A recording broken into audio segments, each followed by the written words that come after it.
తాకట్లో ఉన్న మీ బంగారాన్ని విడిపించి ఆ రోజు ఆన్లైన్ రేటుకి కొంటాం. Sharma gold company.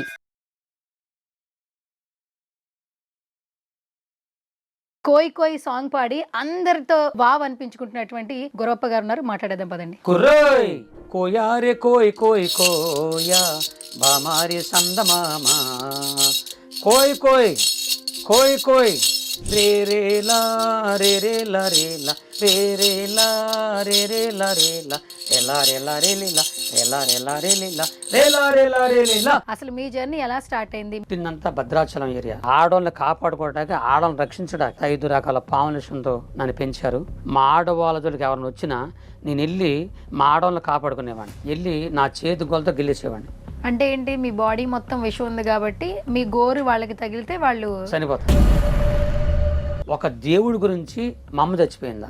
నిండు గర్భిణితో ఉన్న మీ మదర్ ని మీ ఫాదర్ కొట్టారా? కొట్టేశాడు. ఎందుకు? అంటే అంటే ఆయన మానసిక స్థితి సరిగా ఉండదా? ఇలా చెప్తే నమ్మడానికి మనుషులు నమ్మరు. మీ లైఫ్లో ఎప్పుడు కూడా చూడని సిచ్యువేషన్ కావచ్చు, లేదా బాధపడిన విషయం కావచ్చు, ఒకటి షేర్ చేసుకుంటారు. నా జీవితంలో నేను కోరుకున్నానంటే లైఫ్లో అదే ఆ గుడివాడలో ఇల్లు తీసేయగానే నేను ఒంటాకి లేకుండా అయిపోయిందండి. అది నా హృదయం చాలా గాయపడింది. ఇప్పుడు నేను కానీ ఏదైనా చనిపోతే నా భార్య దిక్కులింది అయిపోతుంది.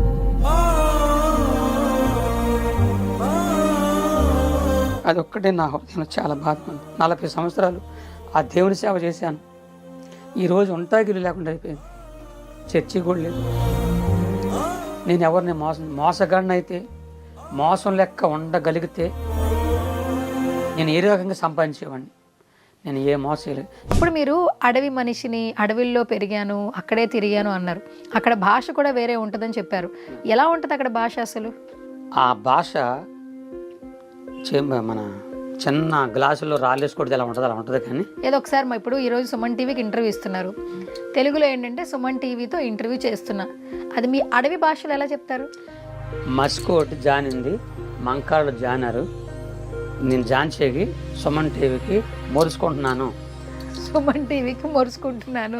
హాయ్, హలో, నమస్తే, this is Suvarna. Welcome to Suman TV. So ఇప్పుడు యూట్యూబ్ ఆన్ చేసిన, ఇన్స్టాగ్రామ్ రీల్ చూసిన, ఫేస్బుక్ చూసిన, ఎక్కడ చూసినా కూడా ఒకే ఒక్క పర్సన్ కనిపిస్తూ ఉన్నారు. ఓవర్ నైట్లో స్టార్డమ్ అంటే ఈయన గురించే మాట్లాడుకోవాలి. ఎక్కడ చూసినా కూడా గురవారప్ప గారి గురించే మాట్లాడుకుంటున్నారు. కోయ్ కోయ్ అనే సాంగ్ ఎంత ట్రెండింగ్లో ఉందో మనందరికీ తెలుసు. సో అలియాస్ క్రీస్తు దాసు. సో రైట్ నో మనం విజయవాడలో ఉన్నామండి. సో హైదరాబాద్ నుంచి విజయవాడ వచ్చాము. ఆ విధంగా ట్రెండింగ్లో ఉన్నారని చెప్పుకోవచ్చు. రైట్ నో నాతో పాటు కోయ్ కోయ్ సాంగ్ పాడి అందరితో వావ్ అనిపించుకుంటున్నటువంటి గొరప్ప గారు ఉన్నారు. మాట్లాడేద్దాం పదండి. నమస్కారం అండి. నమస్కారం అమ్మా. ఎలా ఉన్నారు? బాగున్నానమ్మా. సో మొత్తానికి మమ్మల్ని హైదరాబాద్ నుంచి విజయవాడ రప్పించారు. భగవంతుడి దయ అమ్మా. భగవంతుడి దయ. ఓకే. సో ఇంత బాగా ట్రెండింగ్ అవుతుంది కదా, ఎట్లా అనిపిస్తుంది? నాకు చాలా సంతోషంగా ఉంది. మీలాంటి పెద్దవారి ముందు, అందులో సుమన్ టీ అనేది చాలా పెద్ద వరకు నాకు తెలుసు, మీ ముందు మీ దృష్టిలో కూడా పడేలాగా భగవంతుడు చేసినందుకు నేను చాలా సంతోషపడుతున్నాను. ఓకే. కాదు, ప్రతి ఇంటర్వ్యూలో నేను కొన్ని మాటలు వింటున్నా మీ గురించి, కానీ మీరు చెప్తూ ఉన్నారు, బట్ వినే వాళ్ళకి ఇంకొంచెం ఎక్కువ తెలుసుకోవాలండి మీ గురించి. అసలు మీ జర్నీ ఎలా స్టార్ట్ అయింది? మీరు పుట్టింది పెరిగింది విజయవాడేనా? కాదమ్మా, ఎక్కడ? పుట్టిందంతా భద్రాచలం ఏరియా. భద్రాచలం ఆ ఏరియాలోనే కొంట అనే ప్రాంతంలో పుట్టాను. అయితే అక్కడ ఉన్న కొన్ని పరిస్థితులను బట్టి, నాకున్నటువంటి ఒక బలహీనతను బట్టి, అక్కడ మా అడవులో ఉన్నటువంటి ఆడపిల్లల్ని అక్కడున్న కొంతమంది దుర్మార్గులు బాధ పెడుతున్నారని, ఆడవాళ్ళని కాపాడుకోవడానికి నా కన్న తండ్రి, మా కుల పెద్దలు నన్ను ఆడవాళ్ళని కాపాడుకోవడానికి, ఆడవాళ్ళని రక్షించడానికి, ఒక ఆడవాళ్ళకి కాపరిగా, అడవికి కాపరిగా నన్ను అంటే వాళ్ళకి రక్షకుడిగా చేయడానికి చిన్నతనం నుంచి సావకుండా ముందు కొన్ని అడుగు మందులు ఉన్నాయి, అవి త్రాగించి ఆ తర్వాత 5 రకాల పాములేషన్తో నన్ను పెంచారు. ఒళ్ళంత విషమైపోయింది. అప్పుడు నేను ఆ విషయంతో ఉన్నప్పుడు మా ఆడవాళ్ళ జోలికి ఎవరిని వచ్చినా నేను వెళ్ళి మా ఆడవాళ్ళని కాపాడుకునేవాడిని. వెళ్ళి నా చేతి గోలతో గెలిచేవాడిని. అంటే ఏంటి, మీ బాడీ మొత్తం విషం ఉంది కాబట్టి మీ గోరు వాళ్ళకి తగిలితే వాళ్ళు చనిపోతారు. ఇది ప్రాక్టికల్గా నమ్మొచ్చు అంటారా? ఇంకా నేను అంటే జరిగింది నా స్టోరీ. ఇప్పుడు నేను చెప్తున్నాను కదా, నేను బ్రతికే ఉన్నాను, మనిషిగా ఉన్నాను, జరిగిన స్టోరీ చెప్తున్నాను అంతే. మా నాన్న, మా బంధువులు నాకేం చెప్పారంటే, నువ్వు చచ్చిపోయినా పర్లేదు కానీ ఆడవాళ్ళని కాపాడు అని ఒక ట్రైనింగ్ ఇచ్చారు నాకు. సావైనా పర్లేదు, వెళ్ళి ముందు ఆడవాళ్ళని కాపాడాలి. అనేటువంటి ఒక ఆలోచన వెళ్ళి అలాగే గిల్లేసేవాడిని. గెలితే కొంతమంది అక్కడ చనిపోయారు, కొంత పారిపోయేవారు. అలా జరుగుతుండగా ఇక నా విషయం అనేది నా శరీరంలో ఇంకా ఎక్కువైపోయి ఆ రోగం బాగా ఎక్కువైపోయింది. ఎక్కువై చచ్చిపోయే పరిస్థితికి వచ్చేసాను. ఇక రోగం ఎక్కువైపోయింది, ఈ గుండెకి పట్టేసింది. అప్పుడు నా శరీరం మన వస్త్రాలు ఉతికితే పిండితే ఎలా ఉంటుంది అలాగే నా శరీరం ఎవరో గట్టిగా నలిపేసినట్లు ఆ బాధ తట్టుకోలేక నా నరాలు తెగిపోయినట్లుగా, నా ఎముకలు ఇరిగిపోయినట్లుగా, ఎవరో చేతులు తీసుకొచ్చి నా ఎదల మీద పెట్టి నలిపేసినట్టుగా ఉండేది. ఆ బాధ తట్టుకోలేక మా నాన్న దగ్గర ఏడిశాను. నన్ను చంపేసి నేను బతకలేను అన్నప్పుడు అప్పుడు నా తండ్రికి అర్థమై, కొడుక నువ్వు బాధపడబాకు, నిన్ను నేను కాపాడుకుంటాను అడవిలో మందుల ద్వారా అని చెప్పి అడవిలో మందులు మా నాన్న కొద్దిగా మంత్రాలు చేసేవాడు. ఆ మంత్రాలు ఆ మందులు నా మీద ప్రయోగం చేశాడు. వాటి ఏజ్లో మీరు చెప్పేది ఇదంతా జరుగుతుంది? అప్పుడు నా వయసు 17-18 మధ్యలో. ఓకే. 17 పుట్టిన కాడ నుంచి 17-18 సంవత్సరాల మధ్యలో జరుగుతున్న సంఘటనలు. అప్పుడు అలాగ జరుగుతున్నప్పుడు అప్పుడు మా నాన్న అడవిలో మందులు కొన్ని మంత్రాలు నా మీద ప్రయోగం చేశాడు. అయినా ఆ రోగాలు తగ్గలేదు. ఈ నాటు మందులకి ఐరన్ తగ్గలేదు. మా నాన్నకి తెలిసినటువంటి తెలంగాణలో ఒక మంచి రాజకీయ నాయకుడు ఉన్నాడు. అప్పుడు ఆయన ద్వారా మా నాన్నని తీసుకొని మరి హైదరాబాద్ ఉస్మాన్ హాస్పిటల్కి అంటూ తీసుకెళ్ళి చూపిస్తే వాళ్ళు మా నాన్న నాకు చెప్పాడన్నమాట. వాళ్ళు ఏం చెప్పారంటే నిలువెల్ల పామిస్ నిండిపోయాడు అబ్బాయి, బతకడు, చచ్చిపోతాడని చెప్పారు. అప్పుడు మా నాన్న నన్ను తీసుకొని మా ఇంటికి వచ్చి ఏడిచాడు, కొడుగా నిన్ను పామిషంలో పెంచిన కారణం మన అడవిలో ఉన్న ఆడవాళ్ళని కాపాడటానికి. నిన్ను బట్టి ఆడవాళ్ళు బతికారు, కానీ నువ్వు చచ్చిపోతున్నావు. నాకు చాలా బాధగా ఉంది కొడుక, కానీ నువ్వు ఎలాగో చనిపోతున్నావు కాబట్టి నీకు ఒక మాట చెప్పాలనుకుంటున్నా. అదేంటంటే నువ్వు పుట్టక ముందు మీ అమ్మ ఒక దేవుడు, మీ అమ్మ కడుపులో ఉన్నప్పుడు మీ అమ్మ ఒక దేవుడు నమ్మకుంది. ఆయన ఎవరో మాకు తెలియదు. అయితే మన కులాచార ప్రకారంగా పరాయ దేవుడు నమ్ముకున్నా ఇంకోళ్ళు నమ్ముకున్నా ఏదైనా చేస్తే చంపేస్తారు. అలాగే మీ అమ్మని నేనే స్వయంగా మీ అమ్మని బాగా కొట్టేసి ఎందుకు నమ్ముకున్నాను కొట్టాను. ఆ కొట్టిన దెబ్బలకే మీ అమ్మ చనిపోయింది. మీ అమ్మ చచ్చిపోయే కొద్ది నిమిషాల ముందు నువ్వు పుట్టావు. అప్పుడు మీ అమ్మ నిండు గర్భిణి, మీ అమ్మ నువ్వు పుట్టావు. నిండు గర్భిణితో ఉన్న మీ మదర్ని మీ ఫాదర్ కొట్టారా? కొట్టేశాడు. ఎందుకు? అంటే ఆయన మానసిక స్థితి సరిగా ఉండదా? కాదు దేవుని నమ్ముకుందని, ఆ భగవంతుడు నమ్ముకుందని చెప్పి వాళ్ళలో కొన్ని ఆచారాలు ఉంటాయి. అమ్మ అయ్యా చాలా మనం చెప్పకూడదులే, కానీ ఆయన చాలా ఆచారాలు ఉంటాయి. ఆ ఆచారాలను బట్టి కొట్టేశారు. చనిపోయింది. మీ అమ్మ చనిపోయే ముందు కొద్ది నిమిషాల ముందు నువ్వు పుట్టావు. అప్పుడు నెత్తురుగుడ్డుకున్న నిన్ను మీ అమ్మ తను నమ్మే దేవుడిని నీ గురించి చెప్పింది. నీ గురించి తన దేవుడికి చెప్పడం ప్రారంభించింది. ఏం చెప్తుందంటే, అయ్యా దేవుడా నా కొడుకు పుట్టాడు, ఈడు నీ బిడ్డగా మార్చుకో, బతికించు, నేను ఎలాగో చనిపోతున్నా, నా కొడుకుని కాపాడు, నా కొడుకుని నీ బిడ్డగా మార్చుకోమని చెప్పి ఆ మాటలు చెప్పి మీ అమ్మ చచ్చిపోయింది. మీ అమ్మ చనిపోయింది కానీ నేను నమ్మేది ఏంటంటే మీ అమ్మ నమ్ముకున్న ఆ దేవుడు, మీ అమ్మ ఆరాధించి పూజించిన ఆ దేవుడే నిన్ను ఖచ్చితంగా కాపాడుతాడు, నా నమ్మకం కొడుక. అంటే ఈ మందుల వల్ల నీ రోగం తగ్గట్లేదు కాబట్టి ఖచ్చితంగా నీ తల్లి దేవుడే నిన్ను కాపాడుతాడు అని చెప్పి నాకు చెప్పాడు. అప్పుడు నాకు కొద్దిగా ఆలోచన వచ్చింది, ఒక దేవుడి గురించి మా అమ్మ చచ్చిపోయిందా అంటే ఆ దేవుడు అంత గొప్ప దేవుడు అంటే ఆ దేవుడే జీససా? నాకు చెప్తున్నాను, ఆ దేవుడు అంత గొప్ప దేవుడు. అప్పుడు నాకు తెలియదు ఆ దేవుడు అంత గొప్ప దేవుడు. సరే ఒక దేవుడి గురించి అమ్మగురించి చంపేస్తారా? సరే నాకు చాలా బాధ కలిగి మా అమ్మ గురించి ఏడుస్తూ మా అడవిలో ఉన్న చెట్టు పైకి వెళ్ళిపోయాను. ఆ చెట్టు ఎక్కిన తర్వాత ఆ చెట్టు పైన నుండి ఏడుస్తున్నాను. నాకు అప్పుడు ప్రార్థన నాకు తెలియదు. తల్లి, నన్ను కన్న తల్లి, ఆరాధించి పూజించిన దేవుడా నన్ను కాపాడు, చచ్చిపోతున్నాను, నా రోగమైన చంపేస్తుంది, నన్ను బతికించు అని ఏడుస్తుంటే అలాగ నేను చెట్టు మీద ఉన్నాను. అలా చూస్తుంటే ఆకాశంలో నుండి ఒక తెల్లని మనిషి, మీలాగా ఒక మనిషి తెల్లని వస్త్రాలు ధరించుకొని నేను ఎక్కడైతే ఏ చెట్టు మీద ఉన్నానో నా చెట్టుకి 10 అడుగుల దూరంలో గాల్లో నిలబడ్డాడు. ఆ మనిషి గాల్లో నిలబడితే అదే ఫస్ట్ నేను చూడడం, ఇందుకు గాలిని చూస్తూ ఉన్నా. అప్పుడు ఆ మనిషి నాకు అర్థమయ్యే భాషలో మాట్లాడుతున్నాడు. చెక్కమెగడ మేసర గొప్ప వాతం జలందం జలపైన కాసుకొని దిలవని దేహం ఏసునుడి దేహమే జీనుడి దేహం. ప్రపంచంలో నీ రోగాన్ని బాగు చేసి నువ్వు చచ్చిపోతున్నావు కదా, నిన్ను బతికించే ఒక ఆయన ఉన్నాడు. ఆయన ఎవరో కాదు, నీ కన్న తల్లి ఆరాధించి పూజించిన ఆ దేవుని పేరే యేసుక్రీస్తు ప్రభు. నిన్ను బాగు చేస్తాడు, నిన్ను స్వస్థపరుస్తాడు అని నాకు అర్థమయ్యే అబ్బాలు చెప్తున్నాడు. అప్పుడు నాకు అర్థమైంది దేవదూత అని. నా కిందకి దిగి 15 రాత్రులు 15 పగలమ్మ నాతోనే అడవిలో ఒక మనిషిలాగే తిరుగుతున్నాడు అన్నమాట. అయితే నేనే నా కాళ్ళేమో కింద అంతా ఉన్నాయి. ఆ అడవిలో నేను నడుస్తున్నాను. దేవదూత నాతో మాట్లాడిన మనిషి కాళ్ళు కనిపించట్లేదు, గాల్లో తేలిపోతున్నారు అన్నమాట. అప్పుడు నాకు అర్థమైంది ఇది మనిషి కాదు, ఎవరో నేను అడిగాను కదా, అందుకే నా తల్లి ఆరాధించింది కదా ఆ దేవుడు వచ్చాడేమో అని ఏడుస్తూ ఉన్నా. అప్పుడు ఆయన కొన్ని విషయాలు చెప్తున్నాడు దేవుడి గురించి. నాకు ఒక విశ్వాసం కలిగింది, ఖచ్చితంగా నా తల్లి దేవుడే నన్ను బాగు చేస్తాడు అనే ఒక నమ్మకం నాకు వచ్చింది. వచ్చిన తర్వాత నేను ఏడ్చాను. అప్పుడు 1984 సంవత్సరం నాకు బాగా గుర్తుంది. 84 ఆ సంవత్సరంలో గుంటూరు అనే పట్టణంలో ఈ లోపల ఆ దేవత చెప్పిన మాటలన్నీ విని నాకు విశ్వాసం కలిగిపోయింది, ఖచ్చితంగా నా తల్లిదేవుడు కాపాడతాడని. 84 సంవత్సరం ఆ సంవత్సరంలో గుంటూరు అనే పట్టణంలో జీసస్ కాల్స్ యేసు ప్రభు వారి యొక్క సభలు జరుగుతున్నాయి. అక్కడ దేవదూత అక్కడ నుంచి నేనున్న అడవికి ఇక్కడ కొన్ని 100 కిలోమీటర్ల దూరం ట్రైన్లో వచ్చానో బస్సులో వచ్చానో నాకు ఏ వాహనంలో వచ్చానో అంత గుర్తులేదు. నాకు దేవుని దూత నా చేపట్టుకున్నారు, నేను చేపట్టుకున్నాను. అలా చేపట్టుకోగానే కళ్ళు మూసాను, కళ్ళు తెరిసేసరికి ఆ సభలో ఉన్నా. అంటే మీరు ఎలా వెళ్ళారు తెలియదు. ఇక అదే ఆశ్చర్యం ఉండే దేవుడు అంటే అదే కదా. నేను అట్లా కళ్ళు మూసుకున్నాను, దేవదూత కళ్ళు అట్ట పట్టుకున్నారు. అలా కళ్ళు తెరవగానే ఆ సభలో ఉన్నాను అన్నమాట, గుంటూరులో సభలో ఉన్నా. అంటే ఇలా చెప్తే నమ్మడానికి అంటే బేసికల్గా ఎవరైతే నమ్మరు కదా, మనుషులు నమ్మరు. దేవుడు చేసే కార్యాలు దేవుడు అంటేనే ఈ రోజున దేవుడు అంటేనే ఎవరు నమ్మట్లేదు అనుకోండి. దేవుడు చేసే కార్యాలు లేకుండా మనుషులకు అసాధ్యం ఇది, కానీ దేవునికి సాధ్యం. దేవుడు అనేవాడికి సాధ్యం ఎన్ని, ఆయన ఏదైనా చేయగలడు. అందుకే ఆయన సర్వాంతర్యం అన్నారు.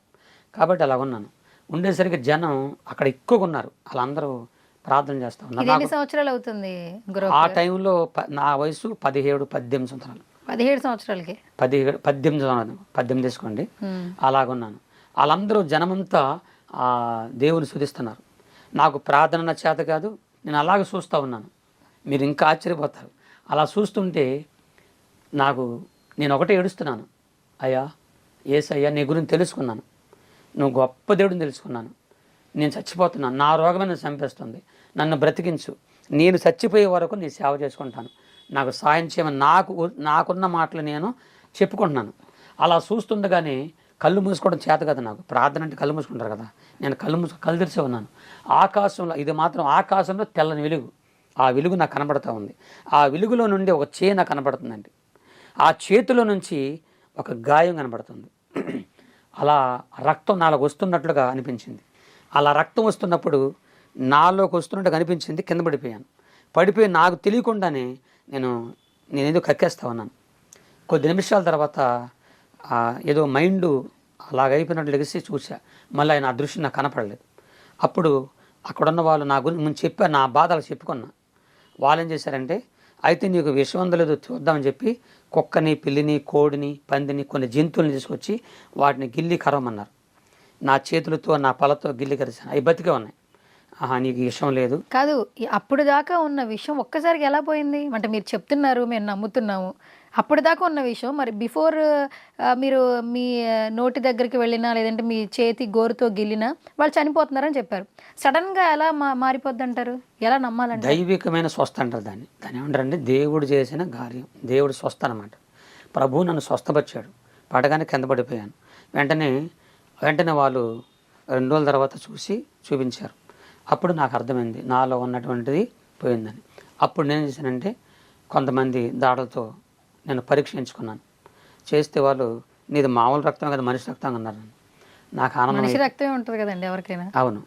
అప్పుడు చెప్పారు. అప్పుడు ఆనందం అయిపోయి వెంటనే నేను నా తండ్రికి, మా బంధువులకు చెప్పుకున్నాను. వాళ్ళు మా నాన్న సంతోషపడ్డాడు. నన్ను ఎవరైతే విషయం తెప్పించారో వాళ్ళ ఆశ్చర్య ఎలా పోయింది నీకు విషయం అని ఇలా చెప్పాను. అలాగా వెళ్ళాను. 3 లక్షల దాకా దగ్గర ఖర్చు పెట్టారు నా రోగం తీయడం కొరకు. అది ఎట్లా తీశారు? మీ రోగం తీయడం కోసం 3 లక్షలు ఖర్చు పెట్టారన్నారు. అది ఎట్లా తీయడం జరిగింది అసలు? యాక్చువల్లీ బాడీలో విషం ఉంది, విషయాన్ని ఎలా తీస్తారు అసలు? 3 లక్షలు పెట్టి రోగం పోవడం కదమ్మా, ఖర్చు పెట్టారు అంటున్నా.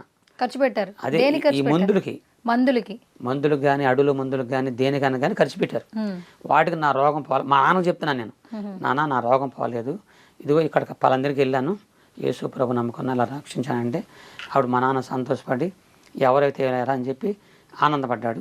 నేను వెంటనే నేనేం చేశానంటే, కాదు ఇప్పుడు మీది ఓకే అయిపోయింది, మీరు క్లియర్ అయిపోయింది అన్నప్పుడు మీ నాన్నగారు హ్యాపీ ఫీల్ అయ్యారు అని అన్నారు. కానీ మీ అమ్మగారి విషయంలో కేవలం యేసుప్రభుని నమ్మినందుకే కొట్టారని చెప్పారు. అవును, మరి మారిపోయారా మీ నాన్నగారు? మారారుగా. అది చూసి ఆశ్చర్యపోయాడు. నేను తప్పు చేసిన తర్వాత ఒప్పుకున్నాడని. ఇప్పుడు ఎన్న జరగదమ్మా, నేను చెప్పాల్సింది చెప్పా మా నాన్నకి. ఆయన కూడా కళ్ళారు చూశాడు కదా, చూసి సంతోషపడిపోయాడు. నేను మీ అమ్మ నన్నేం కొట్టేశానరా, నన్ను క్షమించు అని చెప్పి తర్వాత చెప్పాడులేండి. తర్వాత నేను చెప్పేదేనంటే, దేవునికి అసాధ్యమైంది లేదు. ఈ రోజున మీరు తమరు నన్ను ప్రశ్నిస్తున్నారు. ఇదే ప్రశ్న నా తోటి పాస్టర్లే కొంతమంది, ఇది జరిగి 2004 40 సంవత్సరాలు 40 సంవత్సరాలుగా యేసు ప్రభు నన్ను బాగు చేశాడని దేశం చెప్పుకుంటున్నాను నేను. ఇప్పుడు మీకు చెప్పాను, మీకంటే ముందు 2 ఇంటర్వ్యూ ఇచ్చాను. అలాగే సభల్లో నా ఫేస్బుక్లో చూసినా, వాట్సాప్లో చూసినా అన్నిట్లో కూడా నా సాక్ష్యం ఉంటుంది. ఇప్పుడుగా చెప్పి 40 ఏళ్ళగా చెప్పుకొస్తూనే ఉన్నాను, చెప్పుకుంటూనే ఉన్నాను. ఆ దేవుని గురించి నాకు దేవుడు చేసింది చెప్పుకుంటున్నా. అంతేగాని ఎవరన్నా మతాలు మారండి, మతాలకు వచ్చేయండి నేను ఎవరికి చెప్పలేదు. దేవుడు నాకు చేసింది మాత్రం చెప్పుకుంటా తిరుగుతాను. 40 ఏళ్ళకి తిరుగుతూనే ఉన్నా. అయితే ఇప్పుడిప్పుడు నిన్నగాక మొన్న పుట్టినవారు కనీసం వాళ్ళు పుట్టక ముందే నేను దేశం తిరిగి వచ్చి సేవ చేసుకున్నా, నా సాగు చెప్పుకున్నా. ఇప్పుడు కుట్టిన వాళ్ళందరూ ఏళ్ళ ప్రశ్న ఎత్తున్నారు అన్నమాట. నిజమేనా, విషయం పోయిందా? మీరు సినిమాలు చూస్తుంటారా? అప్పుడు ఇదివరకు చూసేవాళ్ళ. పున్నమి నాగు సినిమా ఎవరిది? ఇది ఈ మాట మీకు చెప్పాలమ్మా. యాక్చువల్లీ చాలా మంది ఏంటంటే మీరు మాట్లాడుతుంటే చిరంజీవి గారి సినిమా ఉంది కదా, ఆ సినిమా స్టోరీలా ఉంది అని చెప్తున్నారు. అదే నేను ఇలాగ 40 ఏళ్ళగా చెప్తుంటే, ఆ సభల్లోకి వెళ్ళిన తర్వాత నేను చెప్తుంటే మీలాంటి వారు వచ్చి నీ స్టోరీ అంతా పునమనాథ సినిమాలో కనబడుతుంది, నీ స్టోరీ అదే అని అడిగారు. అప్పుడు ఒకసారి మా నాన్న నాకేం చెప్పాడండి, మా నాన్న బతుకుండగా నాకేం చెప్పాడు, అరే ఎవరో సినిమాలు వచ్చారా, సినిమాలు అంటారు అడవిలోకి వచ్చారు, నీ గురించి ఎంక్వైరీ చేశారా అని చెప్పారు నాకు. మా నాన్న చెప్పాడు. సినిమా వాళ్ళు కానీ ఎవ్వరు కానీ ఈనోటి నా దగ్గరికి ఎవరు రాలా, నా దగ్గరకు మనుషులు వచ్చి మాట్లాడే అవకాశాలు లేవు. ఎందుకంటే నేను ఆ టైపులో ఉన్నాను కదా, నేను నా తెలుగు రాదు, చక్కగా ఏదో నా లోకల్ ఉండేవాడిని. కాబట్టి మా అన్న నాకు చెప్పాడు, ఎవరో సినిమా వాళ్ళు అంటారా వచ్చి నీ గురించి ఎంక్వైరీ చేసి వెళ్ళారు అని చెప్పాడు. అంతే. ఇప్పుడు కేవలం ఇప్పుడు కొంపతీసి మీరు ఆ స్టోరీ మిమ్మల్ని చూసే తీసారంటారా ఏంటి? కాదమ్మా, కొంప తీసివద్దు, కొంప నిలబెట్టొద్దు. కానీ నాకు అంత అవసరం, అంత కర్మ నాకు పట్టలేదు. కానీ మా నాన్న ఎవరో వచ్చారు నీ గురించి తీసుకెళ్ళిపోయారు అన్నారు. తర్వాత నేను సాక్ష్యం చెప్పి తిరిగేటప్పుడు కొందరు మీలాంటి వచ్చి నీ స్టోరీ సినిమాలో ఉందన్నారు. నేను చూసాను వెళ్ళి, ఇది అలాగుంది, మా నాన్న కూడా అలాగే ఎక్కించాడు నాకు అనుకున్నా. కానీ దానికి సంబంధం లేదు. జస్ట్ మా నాన్న నా తండ్రి విషయం పోయడం వరకే దాంట్లో ఉందంతే. తర్వాత ఆ స్టోరీకి నా స్టోరీకి అసలు సంబంధం లేని విషయం అది. సరే, అదంతా బాగానే ఉంది. బేసికల్గా మీ నాన్నగారు మీకు మంచి కార్యక్రమం కోసం అక్కడ ఉన్నటువంటి ఆడపిల్లల్ని హత్యాయత్నం చేస్తున్నారు కాబట్టి కాపాడే ఇదిలో మీకు విషయం ఇచ్చారంటున్నారు. ఫస్ట్ అసలు మీకు విషయం ఇచ్చినప్పుడు మీ బాడీ ఎలా తట్టుకుంది? మీది మానవ జన్మే కదా, అంటే మా అందరిలానే మీరు కూడా కదా, విషయం ఇవ్వగానే ఎవరన్నా చనిపోతారు, కానీ మీరు ఎలా బ్రతుకున్నారు అసలు? నల్లేశ్వర, తెల్లేశ్వర, భూమేశ్వర, మణికంఠమని కొన్ని అడుగు మందులు ఉంటాయి.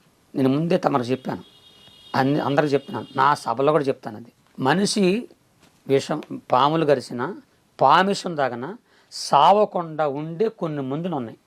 ఆ మందులు ముందు నాకు తాపారన్నమాట, ముందు నాకు త్రాగించారు. ఈ అడుగు మందులో ఉన్న పసల శక్తి మనిషి శరీరంలో ఎంతకాలం ఉంటే అంతకాలం ఎన్ని పామిషాలు తాగినా, ఎన్ని పాములు గరిసినా మనిషి బతికే ఉంటాడు. పామిషం ఎప్పుడు, ఈ మందుల శక్తి శరీరంలో ఎప్పుడు తగ్గిపోతాయో అప్పుడు చచ్చిపోతాడు మనిషి. ఇప్పుడు నాకు జరిగింది అదే. ఓకే, అదేనా మానవ జన్మ అంటే అందరికి పాము. ఇప్పుడు నేను చచ్చిపోతాను, నేను ఇప్పుడు పాముగా చచ్చిపోతాను నేను. ఈ క్వశ్చన్స్ కూడా అలా అపార్థం చేసుకునే వాళ్ళకి ఒక ఆన్సర్ ఇస్తారని నేను. అవునమ్మా, ఎవరో కాదు, కొంతమంది ఈర్ష కలిగిన వారు ఎక్కువ ఉంటారు. మా క్రిస్టియన్లు ఎక్కువ ఉన్నారు, ఎక్కువ ఉన్నారు, పాస్టర్లు ఎక్కువ ఉన్నారు. ఒకటి ఎదుగుతుంటే చూసి వారు లేరు. ఇప్పుడు నేను ఎంత పైకి వచ్చానా, వాళ్ళ జీవితంలో నాకు తెలిసి వాళ్ళు 100 జన్మలెత్తిన ఎంత అభివృద్ధి అవరాలు. ఆ భగవంతుడు ఎందుకు ఈ దిక్కుమాలినోడిని, ఎక్కడ అడుగులో పుట్టినోడిని, కనీసం తెలుగు కూడా రానోడిని, నా భాష, ఈ భాష కూడా రావడానికి మెయిన్ కారణం అంటే మా నాన్న, మా బంధువులు అప్పుడప్పుడు అనగారిపోయిన, వెనకబడిపోయిన ఎస్టీ కలిగినటువంటి జాతులు. కాబట్టి త్వరలో కనుమరుగైపోయే, అంతరించిపోయే ఈ భాషని కనీసం ఎవరైనా వింటారా, అసలు ఎవరైనా దీన్ని పట్టించుకుంటారా అని బాధపడేవాళ్ళు. అప్పుడు నా మనసులో మించేది ఎలాగంటే ఈ భాషని కనీసం అందరం మాట్లాడకపోయినా ఒక్క మాట నా ప్రపంచంతో అనిపించాలని నాకు అనిపించేది. మీసాల గురవప్ప ఇది మీ అంటే మీకు పెట్టిన పేరా మీరు పెట్టుకున్న పేరా? ఇది విక్నేమ్ అమ్మ. Nick name. ఓకే. ఆంబోతి అంగన్న, దున్నపోతులు రయ్య, బరిగొడ్ల సాంబయ్య, ఏనుగులు గంగమ్మ ఇవన్నీ విక్నేమ్ అన్నమాట. వీళ్ళందరూ మీ తాతలు ముత్తాతలు వాళ్ళ పేర్లు అలా ఉండేవి, అంతేగాని ఇంటి పేర్లు కాదు. ఇంటి పేర్లు కాదు. సరదాగా నవ్వించుకుంటాకి ఆనందంగా ఆ పేర్లు పెట్టుకునేవాళ్ళు. ఇంకా చెప్తే ఆ బూతుల్లో ఉంటే మనం చెప్పకూడదు, కానీ అలాంటి కొన్ని ఉన్నాయి. ఓకే. ఈ క్రీస్తు అని పెట్టుకున్నారు కదా పేరు, అది ఎప్పుడు పెట్టుకున్నారు మీరు? ప్రభు నన్ను స్వస్థపరిచిన తర్వాత మా పాస్టర్ గారు నాకు బాప్తిసం ఇచ్చి, నేను ఆయన బలవంతం చేయాల. నేను వెళ్ళి అయ్యగారు నాకు ఎంత యేసుప్రభు మేలు చేశాడు, నాకు బాప్తిసం అంటే అప్పుడు ఆయన అప్పుడే నీకేమన్నా కొంతకాలం ఆగమన్నాడు. నేను తొందరగా ఏమన్నా నేను ఆయన బలవం చేశా. ఆయన తప్పయ్యా నువ్వు కొంతకాలం ఆగాలని చెప్పి ఆపి అప్పుడు నేను అన్నీ తెలుసుకున్న తర్వాత నాకు బాప్తిసం ఇచ్చి ఈ పేరు పెట్టారు. ప్రార్థన చేసి క్రీస్తు దాస్ అని పెట్టారు. క్రీస్తు దాస్. అప్పుడు మీరు అడవి మనిషిని, అడవిల్లో పెరిగాను, అక్కడే తిరిగాను అన్నారు. అక్కడ భాష కూడా వేరే ఉంటుందని చెప్పారు. ఎలా ఉంటుంది అక్కడ భాష అసలు? ఆ భాష మన చిన్న గ్లాసులో రాళ్ళేసుకోవడం ఎలా ఉంటుంది అలా ఉంటుంది. కానీ ఏదో ఒకసారి మా ఇప్పుడు ఈరోజు సుమన్ టీవీకి ఇంటర్వ్యూ ఇస్తున్నారు, తెలుగులో ఏంటంటే సుమన్ టీవీతో ఇంటర్వ్యూ చేస్తున్నా, అది మీ అడవి భాషలో ఎలా చెప్తారు? మస్కోట్ జానింది, మంకాళ్ళు జానారు, నేను జాన్చేకి సుమన్ టీవీకి మొరుచుకుంటున్నాను, సుమన్ టీవీకి మొరుచుకుంటున్నాను చెప్పుకుంటున్నాను. అదా ఓకే. ఈ మర్స్కోటి ఏంటి? మస్కోట్ అంటే మీరు, అచ్చా నేను, మంకాళ్ళు అంటే ఈ ముగ్గురు, మాంకాళ్ళు అంటే ఇక్కడ ఉన్న వాళ్ళు. అదమ్మా. ఓకే, చెప్పుకుంటున్నారు అంతేనా? ఓకే. వాళ్ళు నన్ను పిలుచుకొచ్చారు, నేను నా బాధలు చెప్పుకుంటున్నాను అని అర్థం. ఇప్పుడు మా సుమన్ టీవీకి మేము ఏం చేస్తామంటే, మా సుమన్ టీవీ ఆడియన్స్ అంటే మా ఛానల్ సబ్స్క్రైబ్ చేసుకోండి అని చెప్తాం ఇంటర్వ్యూ ఎండింగ్లో. మీ భాషలో, అడవి భాషలో సుమన్ టీవీ చూడండి, సుమన్ టీవీ సబ్స్క్రైబ్ చేయండి అని అలా చెప్తారు. మస్కోట్ మంకాళ్ళ జాన్ చెగినారు, అందరు లోచాగండి, అందరు లోచాగండి, జానిపోవద్దు, లోచాగండి, అందరు చూడండి, తప్పందరూ చూడండి, మర్చిపోకండి.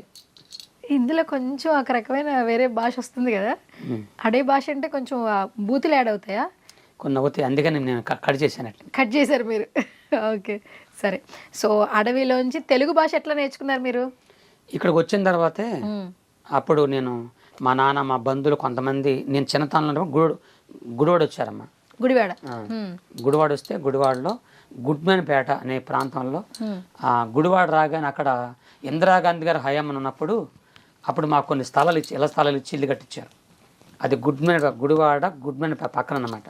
అప్పుడు గుడ్మెన్పేటలో సిఎస్ఐ అనేటువంటి ఆ బడిలో దేవదానం మాస్టర్ గారు కొంతమంది నన్ను చూసి, మీలాంటి వెనకబడినలు చదువుకుంటే బాగుపడతారని వాళ్ళు నన్ను చదివించారు. ఎక్కడ చదువుకున్నారు మీరు? 7th చదివాను. 7th class. 18 సంవత్సరాల వయసులో బడిలోకి వెళ్ళాను నేను. మళ్ళీ ఫస్ట్ క్లాస్కి వెళ్ళారు? ఫస్ట్ క్లాస్కి ఫస్ట్ అది వెళ్ళటం నేను. పాపం పిల్లలందరూ భయపడిపోయి ఉంటారుగా. పారిపోయారు. నన్ను ఫస్ట్ 1వ తరగతి పొందలమ్మ గారు కూడా ముందే పారిపోయారు. అంటే ఈ జుట్టు గిట్టు అప్పుడు చాలా భయంకరంగా ఉండేవాడిని. భయంకరంగా అలాగంటే అప్పుడు నేను వాళ్ళ కాళ్ళు పెట్టుకుని ఏడ్చాను. నేను చదువులేనివాడిని, అనాగరికుడిని, కొంచెం చదివించండి, నాకు తెలుగు రాదు, తెలుగు చదివించండి అని ఏడ్చాను వాళ్ళ దగ్గర. నేను అప్పుడు నా మీద ప్రేమతో చదివించారు. 18 ఏళ్ళకి మీరు అప్పుడు స్కూల్కి వచ్చి చదువుకున్నారు, అప్పుడే తెలుగు నేర్చుకున్నారా? అవునమ్మా. ఎక్కడ, ఏ ఏరియా అసలు అది? గుడివాడ గుడ్మెన్పేట సిఎస్ఐ అనే బడిలో నేర్చుకున్నాను. ఓకే. 5 వరకు అక్కడ ఉంది, 6, 7 ఏమో గుడివాడ ఏజీకే స్కూల్. అచ్చా ఓకే. సో ఇప్పుడు మీరు బాగా చదువుకునేవారా? మీకు మార్క్స్ ఎలా వచ్చేవి? నా మార్చుకుని చెప్తుంటే మరి నవ్వుతారు మీరు. పర్లే చెప్పండి. ఇప్పుడు నా చిన్నతనంలో 7th క్లాస్ ఏజీకేలో చదివినప్పుడు 7th క్లాసులో ఉండేది. 7th క్లాసులో కూడా నేను ఇప్పుడు 10th పిల్లలకి పబ్లిక్ పరీక్షలు ఉన్నాయో 7th కూడా పబ్లిక్ పరీక్షలు ఉన్నాయి. నా రోజుల్లో కష్టపడి రాశాను ఆ 6 సబ్జెక్టులు. నేను రాసిన రైటింగ్ ఆ దిద్దే మాస్టర్లకు అర్థం కాక 6 సబ్జెక్టులకు పెట్టారు 0. ఒక్క సబ్జెక్టుకి 1 మార్కే రాల. రైటింగ్ రాదా? రైటింగ్ రాదు ఇప్పటికే సరిగా. నేను రాస్తే నా రైటింగ్ ఎవరికి అర్థం కాదు. సంతకం పెడతారా? సంతకం పెడతారు. తెలుగు బాగా చదువుతాను. తెలుగు బాగా చదువుతారు. ఇప్పుడు ఆల్మోస్ట్ సభల్లో మీరు తెలుగు బాగా మాట్లాడుతున్నారు. తెలుగు. మరి ఈ రైటింగ్ ఎలా వచ్చింది మీకు? ఇదే మాస్టర్లే సగం నేర్పించారు. ఓకే. మొత్తానికి 6 సబ్జెక్టులు పోయాయి. 6 సబ్జెక్టులు మొత్తం ఫినిష్ అయిపోయింది. 7th తప్పనమాట, 7th fail. ఇంకా అక్కడ నుంచి మళ్ళీ ఇక అప్పటికే వయసు మీరిపోయిందని బయటకు వచ్చి 7th చదివినందుకు నాకు గవర్నమెంట్ వారు మా మాస్టర్ లెక్క ప్రేమతో స్టేట్ బ్యాంకులో జాబ్ ఇచ్చారు. అంటే వాలంటీర్గా కొంతకాలం కష్టపడి నువ్వు చేసుకుంటే మీకు నేను పర్మనెంట్ చేస్తానని చెప్పారు. ఏం జాబ్ అది? ఫైల్ అందిస్తారు కదా. ఫైల్స్ అందిస్తారు అంటే ఆఫీస్ వర్క్ చేశారు, ఆఫీస్ బాయ్ లెక్క. బాయ్ లాగా. అదే నేను అప్పుడు చేస్తున్నప్పుడు అప్పుడు నాకెందుకో కొద్దిగా నా ప్రేరేపణ, నాకెంత దేవుడు మేలు చేశాడు కదా. మరి ఆ రోజు నేను మొక్కబడి చేసుకున్నాను, అయ్యా నన్ను దేవుడా నన్ను బాగా చేస్తే నీ సేవ చేస్తానన్నాను కదా, మళ్ళీ ఈ పని చేస్తే బాగోదని చెప్పేసి నేను వెంటనే కొంతమంది పాస్టర్ గారు అయ్యగారు చెప్పుకొని, మా పాస్టర్ గారు చెప్పుకొని ప్రార్థన చేసుకొని ఇంక వెంటనే ఆ పని కూడా మానుకొని, నా చిన్నతనంలో యవన పనులన్నీ మానుకొని దేవుని సేవకు వచ్చానమ్మా. వచ్చి ఒక చిన్న చర్చిలో గుడివాడ పక్కన ముదినేపల్లి ఉండదు, ముదినేపల్లి పక్కన గురజ అని ఊరు ఉండదు, అక్కడ పాస్టర్ గారుగా నేను సేవ చేయడం ప్రారంభించాను. ఎన్ని సంవత్సరాల నుంచి మొదలు పెట్టారు అలా పాస్టర్గా మీరు? 88 నుంచి 95 వరకు పాస్టర్గా చేశారు. పాస్టర్గా చేశాను. ఇప్పుడు మీ వయసు ఎంతో తెలుసుకోవచ్చా? 60 దాటుతుంది. 60 దాటింది. ఓకే, బాగానే ఆరోగ్యంగా ఉన్నారు, బాగా కనిపిస్తున్నారు ఆరోగ్యంగా. అవునమ్మా. ఏం తింటారు మార్నింగ్ ఈవినింగ్ ఏం తింటారు? నేను అన్ని మామూలుగా తింటానమ్మా, ఎక్కువ అన్ని మామూలుగానే తింటారు అంటే ఈ చికెన్లు ఈ మటన్లు ఎక్కువ తిన్నాము. వెజిటేరియన్ చిన్నతనంలో బాగా తినేసేవాడిని, కానీ ఈ సేవలోకి వచ్చిన తర్వాత ఎక్కువ తింటాం మర్చిపోయాను. సేవలోకి వచ్చాక వెజిటేరియన్ తినాలనే ఉందా? ఎక్కువగా అవసరం లేదు అంటే అలా కాదు, నేను వెళ్ళే ప్రతి చోట కూడా ఎక్కువగా ఇదే పెడతారు. ఏంటిది? కోడి మాసాలు అవి తిన్న తర్వాత అప్పుడు కొద్దిగా నాకు అనారోగ్యం చేసింది. ఏంది తిరగడం, రాత్రి అంతా మీటింగ్, ప్రయాణాలు, దానివల్ల కొద్దిగా అనారోగ్యం అయ్యాను. అక్కడ నుంచి కొద్దిగా తగ్గించేసాను అనమాట. తగ్గించేశారు. ఓకే, ఇప్పుడు ఏంటి మీరు మీ ఇంట్లో ఎవరెవరు ఉంటారు? నేను, నా భార్య. పెళ్ళయింది మీకు? నాకు పెళ్ళయింది. ఓకే, 2 కూతుర్లు, 2 పిల్లలు, 2 కూతుర్లు, 2 అల్లుళ్ళు, 3 మనవరాళ్ళు, 1 మనవడు. ఓకే, పెద్ద కూతురు పెద్ద అల్లుడు గుడివాడలో ఏసఐ సేవ చేసుకుంటారు, వాళ్ళిద్దరికి బాబు పాప. చిన్న కూతురు చిన్నలుడు ఇదే విజయవాడలో చిన్న జాబులు చేసుకుంటారు, వాళ్ళిద్దరు ఆడపిల్లలు. అమ్మ, నేను, నా భార్య ఉంటాం. ఓకే, మీ భార్య పేరేంటి? ప్రభు కుమారి. ప్రభు కుమారి అంటే పుట్టినప్పుడు ఆ పేరు పెట్టారా, మీరు మార్చేసారా? ఫస్ట్ నా పేరు మేసాల గురప్ప, ఆమె పేరు గురమ్మ. గురమ్మ పేర్లు కూడా కలిసాయి. ఆ పేర్లు తీసేసి ఇప్పుడు నా పేరు క్రిస్ దాస్, ఆమె పేరు ప్రభు కుమారి. ఓకే, ఏంటి ఎలా ఇంట్లో వాళ్ళు చూసిన పెళ్ళే కదా, అప్పట్లో ఇంట్లో వాళ్ళు చూసిన పెళ్ళిళ్ళేగా. మా నాన్న చూసిన పెళ్ళే, ఆయన మాట తప్పితే తన్నేసేవాడు, కొట్టేవాడు. మాకు ఇలాంటి లవ్ మ్యారేజ్ లేవు, కానీ ఆమె నన్ను ఇష్టపడి, మన అక్క కూతురండి, ఎవరో కాదు, అక్క కూతురు. అక్క కూతురు. ఆవిడ మిమ్మల్ని ఇష్టపడ్డారా? ఆమె నన్ను ఇష్టపడింది ముందు, తర్వాత నేను పడాల్సి వచ్చింది. ఓకే, తర్వాత మీకు నా ఫ్యామిలీని మొత్తం మీకు పరిచయం చేస్తాను. మీరు మొన్న పరిచయం చేస్తానన్నారు, ఇప్పుడు పరిచయం చేయలేదు. చేస్తాను, మిమ్మల్ని నేను గుర్తు పెట్టుకుంటాను. వాళ్ళు చాలా సంతోషపడుతున్నారు, కానీ కొన్ని జరుగుతున్న పరిస్థితులను బట్టి వాళ్ళు కొంచెం బాధపడుతున్నారమ్మా. ఏం బాధ అంటే నన్ను కొంతమంది ఎగతాళి చేయడం. ఎందుకు ఎగతాళి? ఎందుకు? ఇప్పుడు మీరు ఇలా అంటే ఈ యూట్యూబ్లో ఎన్ని వస్తున్నాయి కదా, కొంతమంది కావాలని పాస్టర్లు, అసూయపడిన పాస్టర్లు కొంతమంది నన్ను వాళ్ళు నన్ను చాలా బాధ పెట్టారమ్మా. అంటే ఎలా బాధ పెట్టమంటే? బాధ పెడతామంటే ఫస్ట్ నుంచి కూడా నేను ఒక అనాగరికుడిని, ఒక ఎస్టీ వాడిని, ఈవిడ ఒక ఎస్టీ వాడు అయి ఉండి మనకంటే స్టేజ్ల మీదకి బాగా చెప్తాడా, ఈవిడ ఎంత పాపులర్ అయిపోతాడా అని ఒక అసూయ వచ్చేసింది. యేసు ప్రభు కూడా భూమి మీదకి వచ్చిన తర్వాత ఆయన మీద అసూయ పడ్డారు, అసూయ ద్వారానే ఆయన చంపేశారు. కాబట్టి నా పరిస్థితి ఎలా ఉంటుందంటే, ఎక్కడికి వెళ్ళినా కొంతమంది ఏం చేశారంటే, నీకు ఒక మేలు చేస్తాం, నీకు మంచిగా మేలు చేస్తాం, ఈ మధ్య ఒక స్కీమ్ వచ్చింది, ఆ స్కీములో నేను చేరిస్తే నీకు చాలా డబ్బులు వస్తాయి, అడవులో కూడా నువ్వు హాస్టల్ కట్టవచ్చు, అంటే ఇల్లులు కట్టవచ్చు, చర్చిలు కట్టవచ్చు, నీకు బాగా మేలు జరుగుతుందని చెప్పి నన్ను ఏం చేశారంటే, ఒక స్కీమ్ అనమాట అది. ఆ స్కీమ్ పేరు అదేం స్కీమ్ అంటే పాస్టల్ స్కీమ్ అంటది. అది ఎలాగా, ముందు 5,000 కట్టాలి, 5,000 కడితే 10,000 ఇస్తారు, 10,000 కడితే 20,000 ఇస్తారు, 20,000 కడితే 1,00,000 ఇస్తారు. అలాగా నువ్వు ఒక్కడేవి కాదు, నువ్వు, నీ కుటుంబం, నీ బంధువులు, నీ చర్చికి వచ్చే వాళ్ళందరి చేత 200 మందిని ఈ స్కీములో చేరిస్తే నీకు అసలు నువ్వు సేవ చేయక ఇంట్లో కూర్చుంటే నీకు నెలకి 2 లక్షలు వస్తాయి నీకు, తర్వాత మీకు చర్చిలు కడతాము, ఇల్లులు కడతామని చెప్పి కొద్దిగా ప్రూఫ్లు చూపించారు నాకు. ఇదేదో బాగుందని చెప్పి తెలియక, బైబిల్లో చక్కని మాట ఉంటుంది, దురాశ దుఃఖానికి చెట్టుని మామూలుగా ఉంటుంది. దాంట్లో ఏముంటుందంటే ధనాపేక్ష సమస్త కిడులకు మూలం, నువ్వు ధనం గెలి చూడొద్దు అని ఉంటుంది. కానీ తెలియక నేను పేదవాడిని కాబట్టి ఏదో అది సహాయం చేస్తే పేదవాళ్ళని కొద్దిగా చూడొచ్చు, ఇల్లు కట్టి. ఇప్పటికీ నాకు ఇల్లు లేదు, సొంత ఇల్లు లేదండి నాకు, రెంట్ హౌస్ మరి ఇక్కడ విజయవాడలో రెంట్ హౌస్ అన్నా. అప్పుడు ఏం చేశానంటే సర్లే ఆశపడ్డాను, పెడతారంటే ఆశ కొడతాను అట్ట పడ్డాను.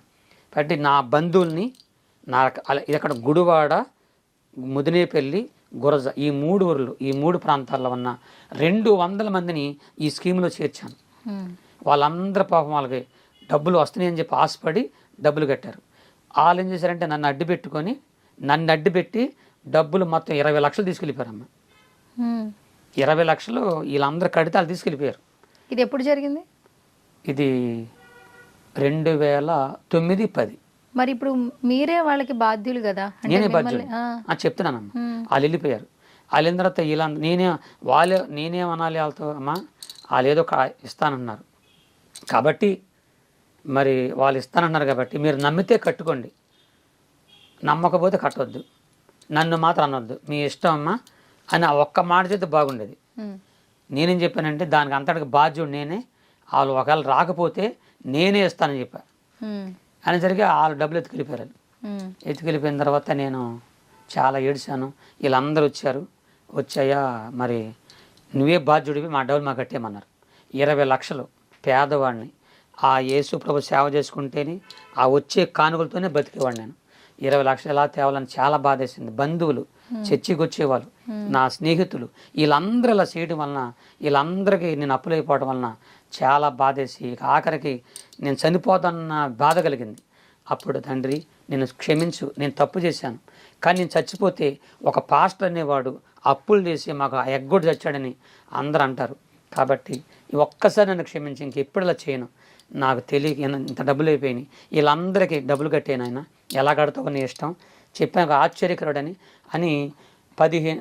7 రాత్రులు 7 పగళ్ళు ఇంట్లో కూర్చొని ఏమి తినకుండా ఉపవాసం ఉండి ఆ ప్రభు దగ్గర ఏడ్చానమ్మ, ప్రార్థన చేసుకున్నాను. చేస్తే మీరు ఎట్టగైతే నన్ను పిలిచారో అట్టాగే అనేకులు నన్ను మీటింగ్లు పిలిచారు, సభలకి పిలిస్తే నేను పాటలు పడేవాడిని, వాక్యం చెప్పేవాడిని.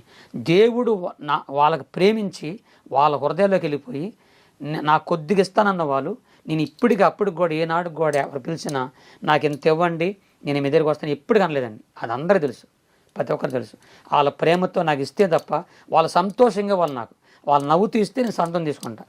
ఇప్పుడు నేను కట్టుకున్న బట్టలు కానీ, నా భార్య బిడ్డలు కానీ, నా 2 కూతురికి పిల్లలైనవి అన్నీ కూడా దేవుడు ఇచ్చినాయి. నాదంటూ నా తండ్రి సంపాదన కానీ నా తాతల సంపాదన ఏది లేదు, కేవలం యేసే ఇచ్చాడు. అప్పుడు ఏడిశాను, తండ్రి నేను అప్పులే చచ్చిపోకూడదు, నీ చేవకుండా నన్ను క్షమించు, ఇంకెప్పుడు వచ్చి 4 అప్పులు కట్టమంటే ఇలాగ అనేకులు పిలిచారు నన్ను. ఆంధ్ర, తెలంగాణ, మన ఇండియాలో ఉన్నటువంటి అన్ని రాష్ట్రాల్లో, పెద్ద పెద్ద పట్టణాల్లో అలా తిరుగుతూ నేను చెప్పే వాక్యాలకి, నేను చెప్పే మాటలకి, నేను చెప్పే సాక్ష్యాలకి, పాటలకి అనేకులకు అప్పటికప్పుడు వాళ్ళకి మేలు జరిగి నేను అడగకపోయినా సరే నేను ప్రార్థన చేస్తున్న వాళ్ళకి వచ్చిన చిన్న చిన్న కాలుగుని ఇచ్చేవారు. నన్ను పిలిచిన పాస్టర్ గారులు నేను అడగకముందే వాళ్ళు ఎక్కివిచ్చేవారు. అలాగా కొంత అప్పులు తీర్చాను. తర్వాత ఒకసారి నేను బాంబే మీటింగ్కి వెళ్ళాను. అక్కడ ఒక ఆయన, మన ఆంధ్ర ఆయన అంట, మన తెలుగు ఆయన, అక్కడికి వెళ్తే పాపం పిల్లల ఆయన, అయ్యా పాస్టర్ గారు నేను ఒక స్థలం కొనుక్కున్నాను, నేను వచ్చి 20 సంవత్సరాలు అయింది, ఒక స్థలం కొనుక్కున్నాను, కానీ ఇక్కడ హిందీ వారు నేను తెలుగోడని నన్ను మోసం చేసి స్థలాన్ని కబ్జా చేసి కోర్టుకు వేశారు. ఇప్పుడు ఆ స్థలం కానీ పోతే నా బిడ్డలు చచ్చిపోతాం, మేము చచ్చిపోతాం, కాబట్టి మీరు ప్రార్థన చేసి నాకు చెప్పమన్నాడు. నేను ఆయనకు ప్రార్థన చేస్తుంటే ఇప్పుడు ఇదంతా కోర్టుకు వెళ్ళిపోయింది, రేపే లాస్ట్ అండ్ ఫైనల్ జడ్జిమెంట్, కాబట్టి ప్రార్థన చెప్పమన్నాడు. నేను అలాగ ప్రార్థన చేస్తుంటే నాకు చెప్పినట్టు, దేవుడు చెప్పినట్టు, ఆయన పక్కన ఎంతమంది ఉన్నా, అవతల పక్కన ఎంతమంది ఉన్నా ఈ అబ్బాయికి నేను న్యాయం చేస్తాను అని చెప్పి నాకు అనిపించింది. చెప్పాను నేను, బాబు నువ్వు గెలుస్తావన్నా అని ప్రేయర్ చేశా. ఆ మాట చెప్పాను, నువ్వు గెలుస్తావు, దేవుడు నాకు చెప్పాడని చెప్పా. వెళ్ళిపోయాడు. వెంటనే కోర్టు వారు ఆయన తీర్పిచ్చారు, ఆయన పక్షాన్ని ఇచ్చారు, ఆయనదే స్థలం అని. వచ్చి గట్టిగా వాటేసుకుని, అయ్యా నీ మేలు మర్చిపోలేనయ్యా అని చెప్పి వెంటనే ఈ మధ్య కారు కొనుక్కున్నానయ్యా, ఆ కారు తీసుకోమని చెప్పి నా కారు తాళాలు ఎత్తున్నాడు. నీ కారు వద్దు నాకేమన్నా. అంటే మీతో ప్రేయర్ చేయించుకున్న ఆయన క్రిస్టియనా, హిందువా? హిందూ అండి. హిందువు క్రిస్టియన్ నమ్మాడు. ఆయన వచ్చాడు మాట, తెలుసుకుని వచ్చి మరి తెలుసుకుని వచ్చారు. తెలుసుకొని వచ్చాడు మాట. ఓహో, అంటే ప్రార్థన కోసం వచ్చాడు, క్రైస్తవులుగా మారిపోవడం కాదు, అదేలేండి, ఈ ఆయనకున్న మీతో సమస్యను prayer బట్టి. చేయించుకోవడానికి. అంతే ఇస్తంటే ఏమంటే మీ కారు వద్దు ఏమొద్దు నాకు, నేను మీకు ప్రేయర్ చేస్తే మీకు నిజంగా మీకు మేలు జరిగితేనే ఇదిగో నా యొక్క నెంబరు, అదే ఇవి ఉంటాయి కదా, మన అకౌంట్ నెంబర్ ఉంది కదా, తీసుకోండి, మీకు ఏదైనా సహాయం చేయండి, మీ కారు వద్దు ఏముంది, మీ కారు తీసుకున్నాను కాదని, నాకు అలాంటి ఆశలు కోరుకోవడం నాకు, కాబట్టి తీసుకోమని చెప్పి. ఈ రోజు కండి ఆ రోజు ఈ రోజు కూడా నా చేతులకు కానీ నా శరీరం కానీ ఒక్క బంగారం కానీ ఒక ఎండి ధరించనమ్మా. ఎందుకో తెలియదు, నాకు ఆ భగవంతుడు ఇవ్వలేదు. చెప్పాను నాకు ఏమొద్దు, మీరు ఏదన్నా సహాయం చేయదలిస్తే దేవుడు మీకు ప్రేరేపిస్తే నిజంగా నా ప్రార్థన వల్ల పాటల వల్ల మీకు మేలు జరిగితే సహాయం చేయమని చెప్పి నా అకౌంట్ నుంచి వెళ్ళిపోయాను. సరే వెళ్ళిపోయిన తర్వాత బ్యాంకులో కొంత సహాయం చేశాడు ఆయన.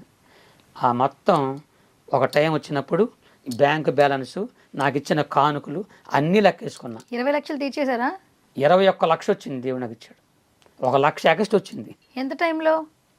అది ఒక సంవత్సరం టైంలోనే, ఒక సంవత్సరం లోపలనే 21 లక్ష ఆ భగవంతుడు నాకు ఇచ్చి, అదే ఆశ్చర్యకరుడు అండి.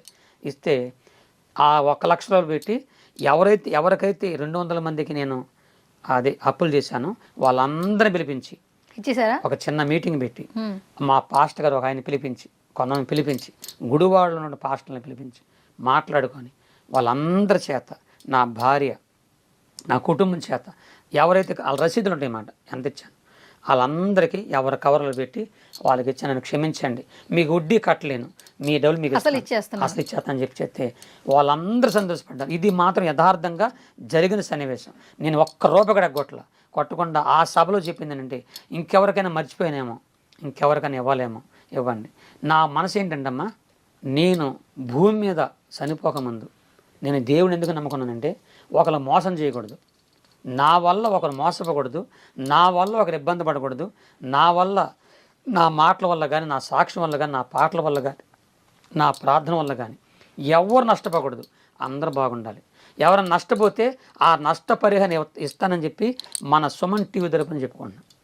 ఓకే, మనస్ఫూర్తి చెప్తున్నా.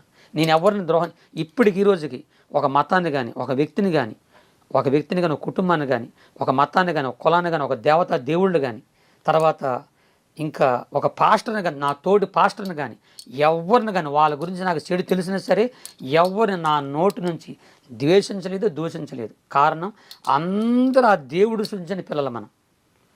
నేను ఏ సభకి వెళ్ళానమ్మా, ఆ సభలో నాకు మైహోగా నేను చెప్పే మాట తెలిసానమ్మా, మన స్వమందని చెప్తున్నాను, ఇక్కడ ఉన్నటువంటి హిందూ సహోదరులందరినీ ఆ యేసయ్య దీవించాలి, ముస్లిం సహోదరుల్ని ఆ ప్రభు దీవించాలి, క్రైస్తవ సహోదరుని ప్రభు, జాతి కుల మత వర్గం భేదకుండా అందరినీ ఆ ప్రభు దీవించాలని ముందు చెప్పే మాట అది. నేను చెప్పి అందరి కోసం ప్రాణం చేసేవాడిని. ఇప్పుడు కూడా నేను చెప్పుకుంటున్నా, నేను చెప్పింది యేసు ప్రభు నాకు చేసిన మేలు చెప్పాను తప్ప నేను ఏ మతాన్ని మీరు మారండి, మత మార్పిడి కోసం మాత్రం ఈ మాట చెప్పలేదండి. నాకు ఎందుకంటే మరి మన సుమన్ టీవీ తరపున అనేక మీడియా వారు చాలామంది అడుగుతున్న ప్రశ్నలు ఏంటంటే, ఇది మతం కాదు, నేను మతం గురించి చెప్పలేదు, మీరు మారమని చెప్పట్లేదు, మీరు మతంలో ఎవరైనా మతం మార్పిడి చేస్తా వచ్చి మీరు మతం మారొద్దు. ఎందుకని తెలుసా, నా దేవుడు నాకు చెప్పింది అంటే యెహోవా ఉత్తముడు రుచి తెలుసుకున్నా, నేను తెలుసుకున్నాను. మీరు ప్రశ్న తెలుసా, ఇది ఎలా జరిగింది, ఒక విషయం ఎలా మారాడు, మేము నమ్మాలన్నారు. మనుషులు నమ్మక్కర్లేదు, దేవుడే నాకు చేసిన మేలు ఆయన నమ్మితే చాలు. ఆ రోజు నుంచి ఈ రోజు వరకు నేను ఒక మోసగాడిని కాదు, ఒక మోసం చేయలేదు, ఒక దగా చేయలేదు, ఆబ్రక దాబ్రకని మహిమలు చేయలేదు, పెద్ద చర్చిలు కట్టలేదు, లేకపోతే ఇంకో చిత్రాలు విచిత్రాలు చేసి ఒక మెరకలు చేయలేదు. అసలు అలాంటి మాటలు నాకు రావు. నా దేవుడు నాకు చేసినవి మాత్రమే నేను చెప్పుకుంటున్నాను తప్ప చెప్పుకుంటున్నాను రెండమ్మని మీరు చెప్పండి అమ్మ. గురవయ్య గారు, మీ లైఫ్ అలా కొనసాగుతుంది. 20 lakhs మీకు సంబంధం లేకపోయినా మీరు మోసపోయారు.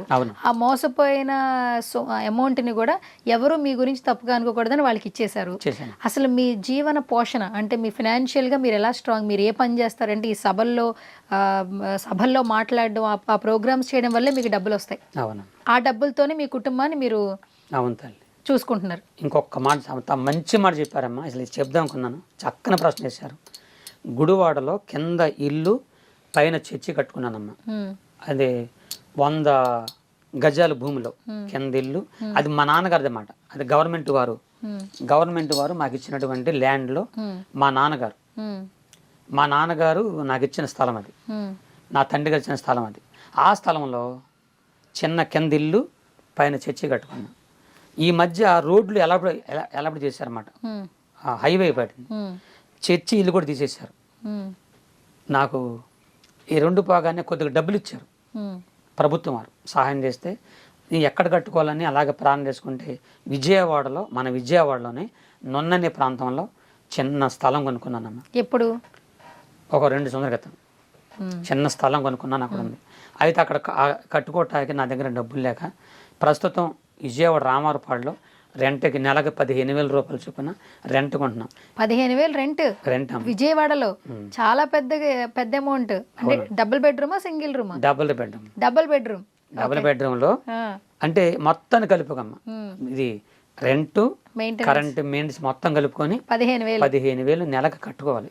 అయితే నాకు చర్చి లేదు, ఇప్పటికి చర్చి లేదు, నాకు చర్చి లేదు, నాకు ఏ ఆదాయం లేదు. మీకు ఆస్తులు ఏమైనా ఉన్నాయా? అంటే ఒక స్థలాలు కానీ పొలాలు కానీ బంగారం కానీ ఏమైనా ప్రాపర్టీస్ ఉన్నాయా? నాకు ఏమీ లేవు. అది అందరూ తెలిసిన విషయమే. మరి 2 పిల్లలకి ఎలా పెళ్లిళ్ళు చేశారు? ఈ సభల్లో ఇలాగ నేను మీటింగ్కి వచ్చినప్పుడు నన్ను పిలిచి అయ్యగారులు, మీలాంటి తల్లులు ప్రేమించి ఇచ్చే చిన్న కానుకలే, ఆ కానుకలతోనే నా దేవుడు, నేను చాలా జాగ్రత్తగా, నేను చాలా ఏదో అంటారు పిసినారు అంటారు కదా, నేను వెళ్ళిన వచ్చిన ప్రతి కానుక కూడా చాలా జాగ్రత్త దాచుకుంటాను, వ్యర్థంగా ఖర్చు పెట్టను. నాకు ఎలాంటి చెడు అలవాట్లు లేవు, వ్యర్థంగా ఖర్చు పెట్టను. ఆ వచ్చిన పద్దాన్ని ప్రార్థన చేసుకుంటాను, నా భార్యకి ఇస్తాను. నేను నా భార్య మోకరించి ప్రార్థన చేసుకొని అలాగ నా బిడ్డల్ని పెంచుకొని పెద్ద చేసుకొని పెళ్ళిళ్ళు చేసుకున్నాం. పెళ్ళిళ్ళు చేశారు కదా, కట్నాలు ఇచ్చారా మీరు? ఇచ్చానండి. ఇచ్చారు. 2 పిల్లలకి ఇచ్చారు. 2 కూతుళ్ళు కూడా ఏ లోటు లేకుండా అన్ని చూసుకున్నాను. 2 అల్లుడిని కూడా మంచిగా చూసుకున్నాను, ఏమి ఇబ్బంది లేదు. నా కూతుర్ని నా ఇద్దరు ఒక్క మాట అంతా గోడలకు చేశా. ఎందుకు మీరు నీ తండ్రి నుంచి ఎందుకు అంతా గోడలేదు, అది అందరూ తెలుసు. ఇంకోటి, నేను చేసే ప్రతి పని కూడా 4 పెద్దలను పెట్టి చేస్తానమాట. ఏదే కూతురు విషయం కానీ ఏదైనా చేయాలన్నా చేసుకుంటాను, ఒక్కడిగా చేయను. ఓకే, ఇదంతా బాగానే ఉంది గురవయ్య గారు. యాక్చువల్లీ సభల్లో కొంతమంది పాల్గొంటూ ఉంటారు. ఈ మధ్య కాలంలో ఏంటంటే కొన్ని వీడియోస్ మేము చూస్తున్నాం, కొంతమంది పాస్టర్లు ఏంటంటే పాస్టర్లోనే భగవంతుడు ఉన్నాడు అని కొన్ని మాయలు చేస్తున్నారు. ఏంటి, అక్కడికి సభలకి ఎవరైనా వస్తుంటే వాళ్ళ ఆరోగ్యం సరిగా లేకపోతే, వాళ్ళు ఒక రకమైన సిచ్యువేషన్లో ఉన్నప్పుడు వాళ్ళు ప్రేయర్ చేసేటప్పుడు స్టేజ్ మీద నుంచోపెట్టి నుదుటి మీద వేలు పెట్టి బైబిల్ మీద చెయ్యి పెట్టించి వాళ్ళ రోగాన్ని మాయం చేసామంటున్నారు. అంటే ఒక ట్యాబ్లెట్ లేకుండా టెక్నికల్గా మెంటల్గా వాళ్ళని బాగు చేసామని చెప్తున్నారు.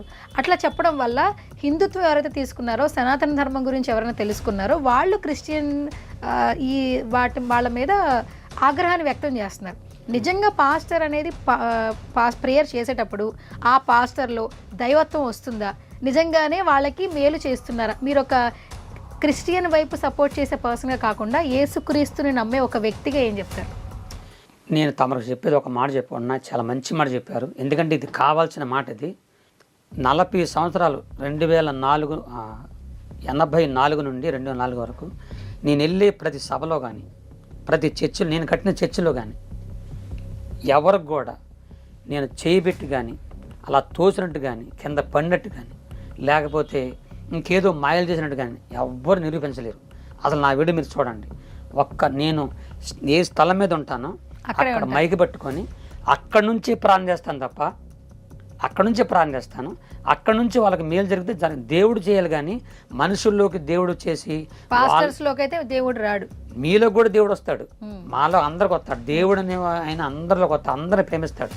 ఇంకోటి చెప్తున్నా, మనిషిని హృదయమే దేవుని ఆలయం. ఆలయాలు దేవుడు కాదు, ఆలయాల్లో బైబిల్ ఏముందంటే ఆలయాలు మనుషులు కట్టించిన ఆలయాల్లో దేవుడు ఉన్నాడు, మనిషిని గుండెలోని దేవుడు ఉంటాడు. నేను అలా పెట్టుకున్నాను. మత్తయి సువార్త 5వ అధ్యాయం ఏముందంటే, హృదయ శుద్ధి గల వారు ధన్యులు, వారు దేవుని చూస్తారు. హృదయం అనేది శుద్ధిగా ఉండాలండి, మన శుద్ధిగా ఉంటే ఆయన మనలో ఉంటాడు. కాబట్టి నేనుగా అలాంటి చేయలేదు, తర్వాత అలాంటి విమర్శన చేయడం కూడా అది నాకు తెలియదు అనమాట, ఇలా తెలియదు. అందుకే నేను చెప్తున్నా, మన హిందూ సోదరులు కానీ ఇంకోలు కానీ క్రైస్తవులకు చెప్తున్నాను, ఇలాంటి మాయ మాటలకు మీరు పడొద్దు. గురవయ్య గారు ఒక మంచి క్లారిటీ ఇచ్చారు నిజంగా. అంటే ఎవరైతే క్రిస్టియన్స్ గురించి హిందువుల గురించి మాట్లాడే వాళ్ళకైతే ఒక మంచి క్లారిటీ ఇచ్చారు. ఓకే, సో ఇప్పుడు ఏంటి, కేవలం సభలైనా ఎక్కడెక్కడ తిరుగుతుంటారు మీరు? నన్ను ఎవరు పిలిచినా వెళ్తానమ్మా, ఎవరు పిలిచిన సభల్లోకి వెళ్ళి వాక్యం చెప్తాను, సాక్ష్యం చెప్తాను, నా సాక్ష్యం చెప్తాను, వాక్యం చెప్తాను. ఎందుకంటే నేను నమ్ముకున్న నా దేవుడు నాకు ఎంత మేలు చేశాడని చెప్పి నేను ఈ మన కోయి భాషల పాటలే కాకుండా తెలుగులో కూడా పాడాను, రాశాను పాటలు. అది ఒకటి మొత్తం కదలే, జస్ట్ నా జీవితానికి సంబంధించింది. పాడండి. నిలువెల్ల ఘోరపు విషమేనయ్యా, మనిషిగా పుట్టిన సర్పనయ్యా, పాపము కడిగాబులే విషము విరిచాబులే, నన్ను మనిషిగా ఇలా నీవు నిలిపావులే, క్రీస్తు దాసుగా పేరు పెట్టి పిలిచావులే, ప్రభువా కాచితివి ఇంత కాలం, కాచితివి ఇంత కాలం, సావైన బ్రతుకైన నీ కొరకే దేవా, నీ సాక్షిగా నేను జీవింతునయ్యా. ఓకే, సో ఈ పాటలన్నీ మీరే రాసుకుంటారు? నేనే రాసుకొని నేనే పాడుకుంటానమ్మా. ఎవరి పాటలో నేను రాయను. అయితే ఫస్ట్ నుంచి ఇప్పటి వరకు నేను చచ్చిపోయే వరకు ఆయన సేవ చేయాలని నేను నిర్ణయించుకున్నాను. అలాగే ఎవరు పిలిచినా, ఎక్కడికి పిలిచినా వెళ్ళి ఒంటరిగా నా వెనక బాక్సర్లు కానీ బాడీ గార్డులుగా నాకు ఎవరు ఉండరు. ఎందుకంటే నేను బతకడమే కష్టం, వాళ్ళనేం పెంచను, నేను ఎవ్వరు రారు. నా దేవుడు నాకు చెప్పాడు ఒక మాట, నీతో నేను ఉన్నాను, నిన్ను ఎడవను ఎడబాయని అన్నాడు. అంత గొప్ప దేవుడు నా పక్షాన ఉండగా ఒంటరి. ఇప్పుడు మీదే ఒకడిని వచ్చాను నేను, మన స్టూడియోకి ఒకడిని వచ్చా, నా వెనక ఎవరిద్దం గురాల. నా భార్య పిల్లలు ప్రార్థన చేసి జాగ్రత్త నాయన జాగ్రత్త అని పంపించారు, అంతే వచ్చేసాను అంతే. కాబట్టి ఒక్కడే వెళ్తాను, ఒక్కడనే వస్తాను. నా దేవుడు 40 ఏళ్ళుగా నన్ను కాపాడుతున్నాడు, ఇక ముందు కూడా కాపాడుతా. కారణం అంటే పొట్టగానే అమ్మ చచ్చిపోయిందమ్మ, అమ్మ తెలియదు నాకు, కన్న తల్లి ప్రేమ తెలియదు, మధ్యలో నాన్న చచ్చిపోయాడు. అమ్మ నాన్న లేని అనాథని నేను. అమ్మ నాన్న లేకపోతే ఆ బాధ ఏంటో అనిపించినోడు నేను. అమ్మ నాన్న ఉంటే వాళ్ళ విలువ పిల్లలకు తెలియదు, కానీ ఈరోజు అమ్మ నాన్న లేకపోతే వాళ్ళ బాధ ఏంటో ఆ కష్టం ఏంటో అనిపించినోడు నేను. కన్న తల్లిదండ్రులు లేక వాళ్ళ ప్రేమ లేక పెరిగినోడిని. ఆ రోజు నుంచి ఈ రోజుకి కన్న తండ్రి కంటే కన్న తల్లి కంటే నా దేవుడే నా చేయబట్టుకొని ఆ రోజు నుంచి ఈ రోజు నడిపిస్తూ ఉన్నాడు. ఈ రోజున నాకు సొంత ఇల్లు కూడా లేదు, స్థలం అందగా ఇల్లు లేదు. ఇల్లు కట్టుకోవటానికి, నా కుటుంబాన్ని పోషించుకోవటానికి దేవుడే ఏ దిక్కుని రప్పిస్తాడో, ఏ హృదయంగా ఆయన పరలోక బ్యాంకులు ఇప్పి ఆయనే నన్ను ప్రతిరోజు పోషిస్తున్నాడు, ఆదరిస్తున్నాడమ్మ. సభలకు వెళ్తుంటారు కదా అమ్మ, అంటే ఎన్ని గంటలు మీరు స్టేజ్ మీద ఉంటారు? ఎన్ని గంటలు వాక్యాలు చెప్తారు మీరు? నేనమ్మా 2 గంటల పైన ఉంటుంది. 2 గంటల పైన కంటిన్యూగా చెప్తుంటారు. అంటే మినిమం మీకు మామూలుగా పర్ సపోజ్ ఎంత అమౌంట్ వస్తుంది? ఒక సభకి వెళ్ళి ఒక 2 గంటల సేపు అక్కడ అందరితో మాట్లాడిన తర్వాత మీకు వచ్చే అమౌంట్ ఎంత? తమరికి ముందే చెప్పాను, ఈ వీడియో రూపంగా అందరూ చెప్పుకుంటున్నాను. అందరూ తెలుసు, 40 ఏళ్ళగా అనేక దైవజనులు సార్లు పిలిచారు. నా నోటితో ఏనాడు కూడా ఇప్పటికీ నాకెంత ఇవ్వండి అని అడగలేదు. నేను రాగా నన్ను చూసి, నా స్థితిని చూసి, నా పరిసరం చూసి నన్ను ప్రేమించి మీరు ఎంతో సహాయం చేశారు. మీ సహాయానికి, మీ ప్రేమకు నేను ఎప్పుడు మర్చిపోలేను. ఇప్పటికి కూడా అనేకులు ప్రేమించి మీ తోసిన చెంచిన కానుకలు పంపించి నన్ను, నా కుటుంబాన్ని పోషిస్తున్నారు. మిమ్మల్ని మర్చిపోలేను. ఓకే, రీసెంట్గా పల్సర్ బైక్ రమణ గారి దగ్గర ఒక సాంగ్ పాడారు, ఆయన యూట్యూబ్ ఛానల్లో రిలీజ్ చేశారు. ఆయన ఎలా అప్రోచ్ అయ్యారు మిమ్మల్ని? ఇలాగే తమ టీవీల ద్వారా నన్ను, మన రాజేష్ గారు వాళ్ళు ఫ్రెండ్స్ మాట ఇచ్చిన తర్వాత వాళ్ళు నాకు ఫోన్ చేశారండి, నా పాట పాడమన్నా పాడతానన్న అంటే తీసుకెళ్లారు. చక్కగా చాలా ప్రేమగా చూసుకున్నాడు ఆయన. రాను పోను ఖర్చులు ఇచ్చి చాలా ప్రేమగా ఇచ్చి మంచి మనీ కూడా ఇచ్చాడు. మంచి మనీ ఇచ్చారు. ఎంత మనీ ఇచ్చారని చెప్పొచ్చు? ఒక 10,000 రూపాయలు ఇచ్చారు. 10,000 రూపాయలు ఇచ్చారు పాట పాడినందుకు? అవునమ్మా. చూసుకున్నారా ఆయన యూట్యూబ్ లో? చాలా బాగా వెళ్ళింది మీరు పాడిన పాట. చూడలేదమ్మా నేను. చూడలేదు అంటే యూట్యూబ్ ఎక్కువగా చూడరు. ఓకే, ఫోన్ మామూలుగా వాడడం వచ్చి వాడతారు. మీ వీడియోస్ కనిపిస్తూ ఉంటాయి మీకు, మీరు చూస్తున్నప్పుడు? కనిపిస్తాయమ్మా, కనిపిస్తూ ఉంటాయి. నన్ను తిట్టేవాళ్ళు కనబడతారు. నన్ను ఎక్కువ తిట్టేవాళ్ళు, అసూయపరులు కనబడతారు, కొంతమంది కనబడుతుంటారు. అవి చూసి నవ్వుకుంటాను నేను. నన్ను తిట్టేవాళ్ళని చూసి ఇప్పటికి నవ్వుకుంటా. ఎందుకంటే నా దేవుడు చెప్పింది అదే. మత్తయి సువార్త 5:11లో నా నిమిత్తం జనులు మిమ్మల్ని నిందించి హింసించి మీ మీద అబద్ధంగా చెడ్డ మాటలు పలికినప్పుడు మీ పేరు చెడ్డదని, మీరు మంచోడు కాదని అబద్ధాలు చెప్పి మిమ్మల్ని నిందించినప్పుడు మీరు సంతోషించి గంతులేమన్నాడు. అందుకనే వాళ్ళు తిడుతుంటే గంతులెత్తా నేను. కారణం, నన్ను తిట్టినందుకు వాళ్ళకు డబ్బులు వస్తాయి పాపం, కనీసం దానికోసం వాళ్ళు బతుకుతారుగా. ఓకే, ₹1 వాళ్ళకి వచ్చింది, కానీ నన్ను తిట్టినందుకు డబ్బులు వస్తాయంటే కదమ్మా. అవును, నాకు తెలియదు, ఈ మధ్య తెలిసింది నాకు. యూట్యూబ్లో నన్ను తిడితే వాళ్ళకి డబ్బులు వస్తాయంట. దానికోసం బతకండి అయ్యా, తిట్టండి. ఓకే, అయితే ఈ కోయ్ కోయ్ అనే సాంగ్తో మంచిగా ట్రెండింగ్లోకి వెళ్ళిపోయారు కదా. చాలా పాటలు పాడారు, కానీ ఈ పాట వల్ల చాలా బాగా వైరల్ అయ్యారు. మీరు మాలాంటి ఎంతోమంది ఇంటర్వ్యూలు చేస్తూ ఉన్నారు కదా. ఆ కోయ్ కోయ్ అనే పదం ఎక్కడి నుంచి స్టార్ట్ అయింది మీకు? అదే మా నాన్నగారు, మా బంధువులు ఇలాగా, మా నాన్నగారు పోయిన ఈ భాషని ఎవరు తీసుకొస్తారు పైకి? ఎవరన్నా మాట్లాడుకుంటారా? ఏ నాటికైనా అంతరించిపోయి ఈ భాష, దీన్ని ఎవరు పైకి తీసుకొస్తారని మా నాన్న మా పెద్దలతో మాట్లాడి చూసా. ఒకసారి కాదు, చాలాసార్లు చూసా. బాధపడేవాళ్ళు.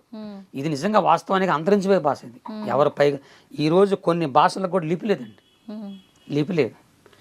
కాబట్టి నాకు అప్పుడు అనిపించింది, ఎలాగంటే ఈ భాషని నేను పైకి తీసుకురావాలి, దీన్ని అందరితో పనికించాలి అనిపించేది నాకు మనసులో. కానీ ఎవరు పలుకుతారు? నేను వచ్చి, అమ్మ సువర్ణ గారు ఒకసారి కోయి గారు అంటారా, నన్ను పిచ్చగొట్టు కొడతారు, ఎందుకనాలని. అందుకని చెప్పి అప్పుడు నేను దేవునికి ప్రార్థన చేసుకున్నా, దేవుడా ఈ భాషని ఎలాగైనా పైకి తీసుకురావాలి అని చెప్పి ఆ దేవునిలో కలుపుకొని ఈ పాట రాశాను అనమాట. చెప్పాను కింద కూడా మా ఆడవాళ్ళు కొంతమంది డ్యాన్స్ చేస్తూ రే రేలా రే రేలా రేలా అంటుండే వెంటనే దాన్ని నేను ట్యూన్ చేసుకొని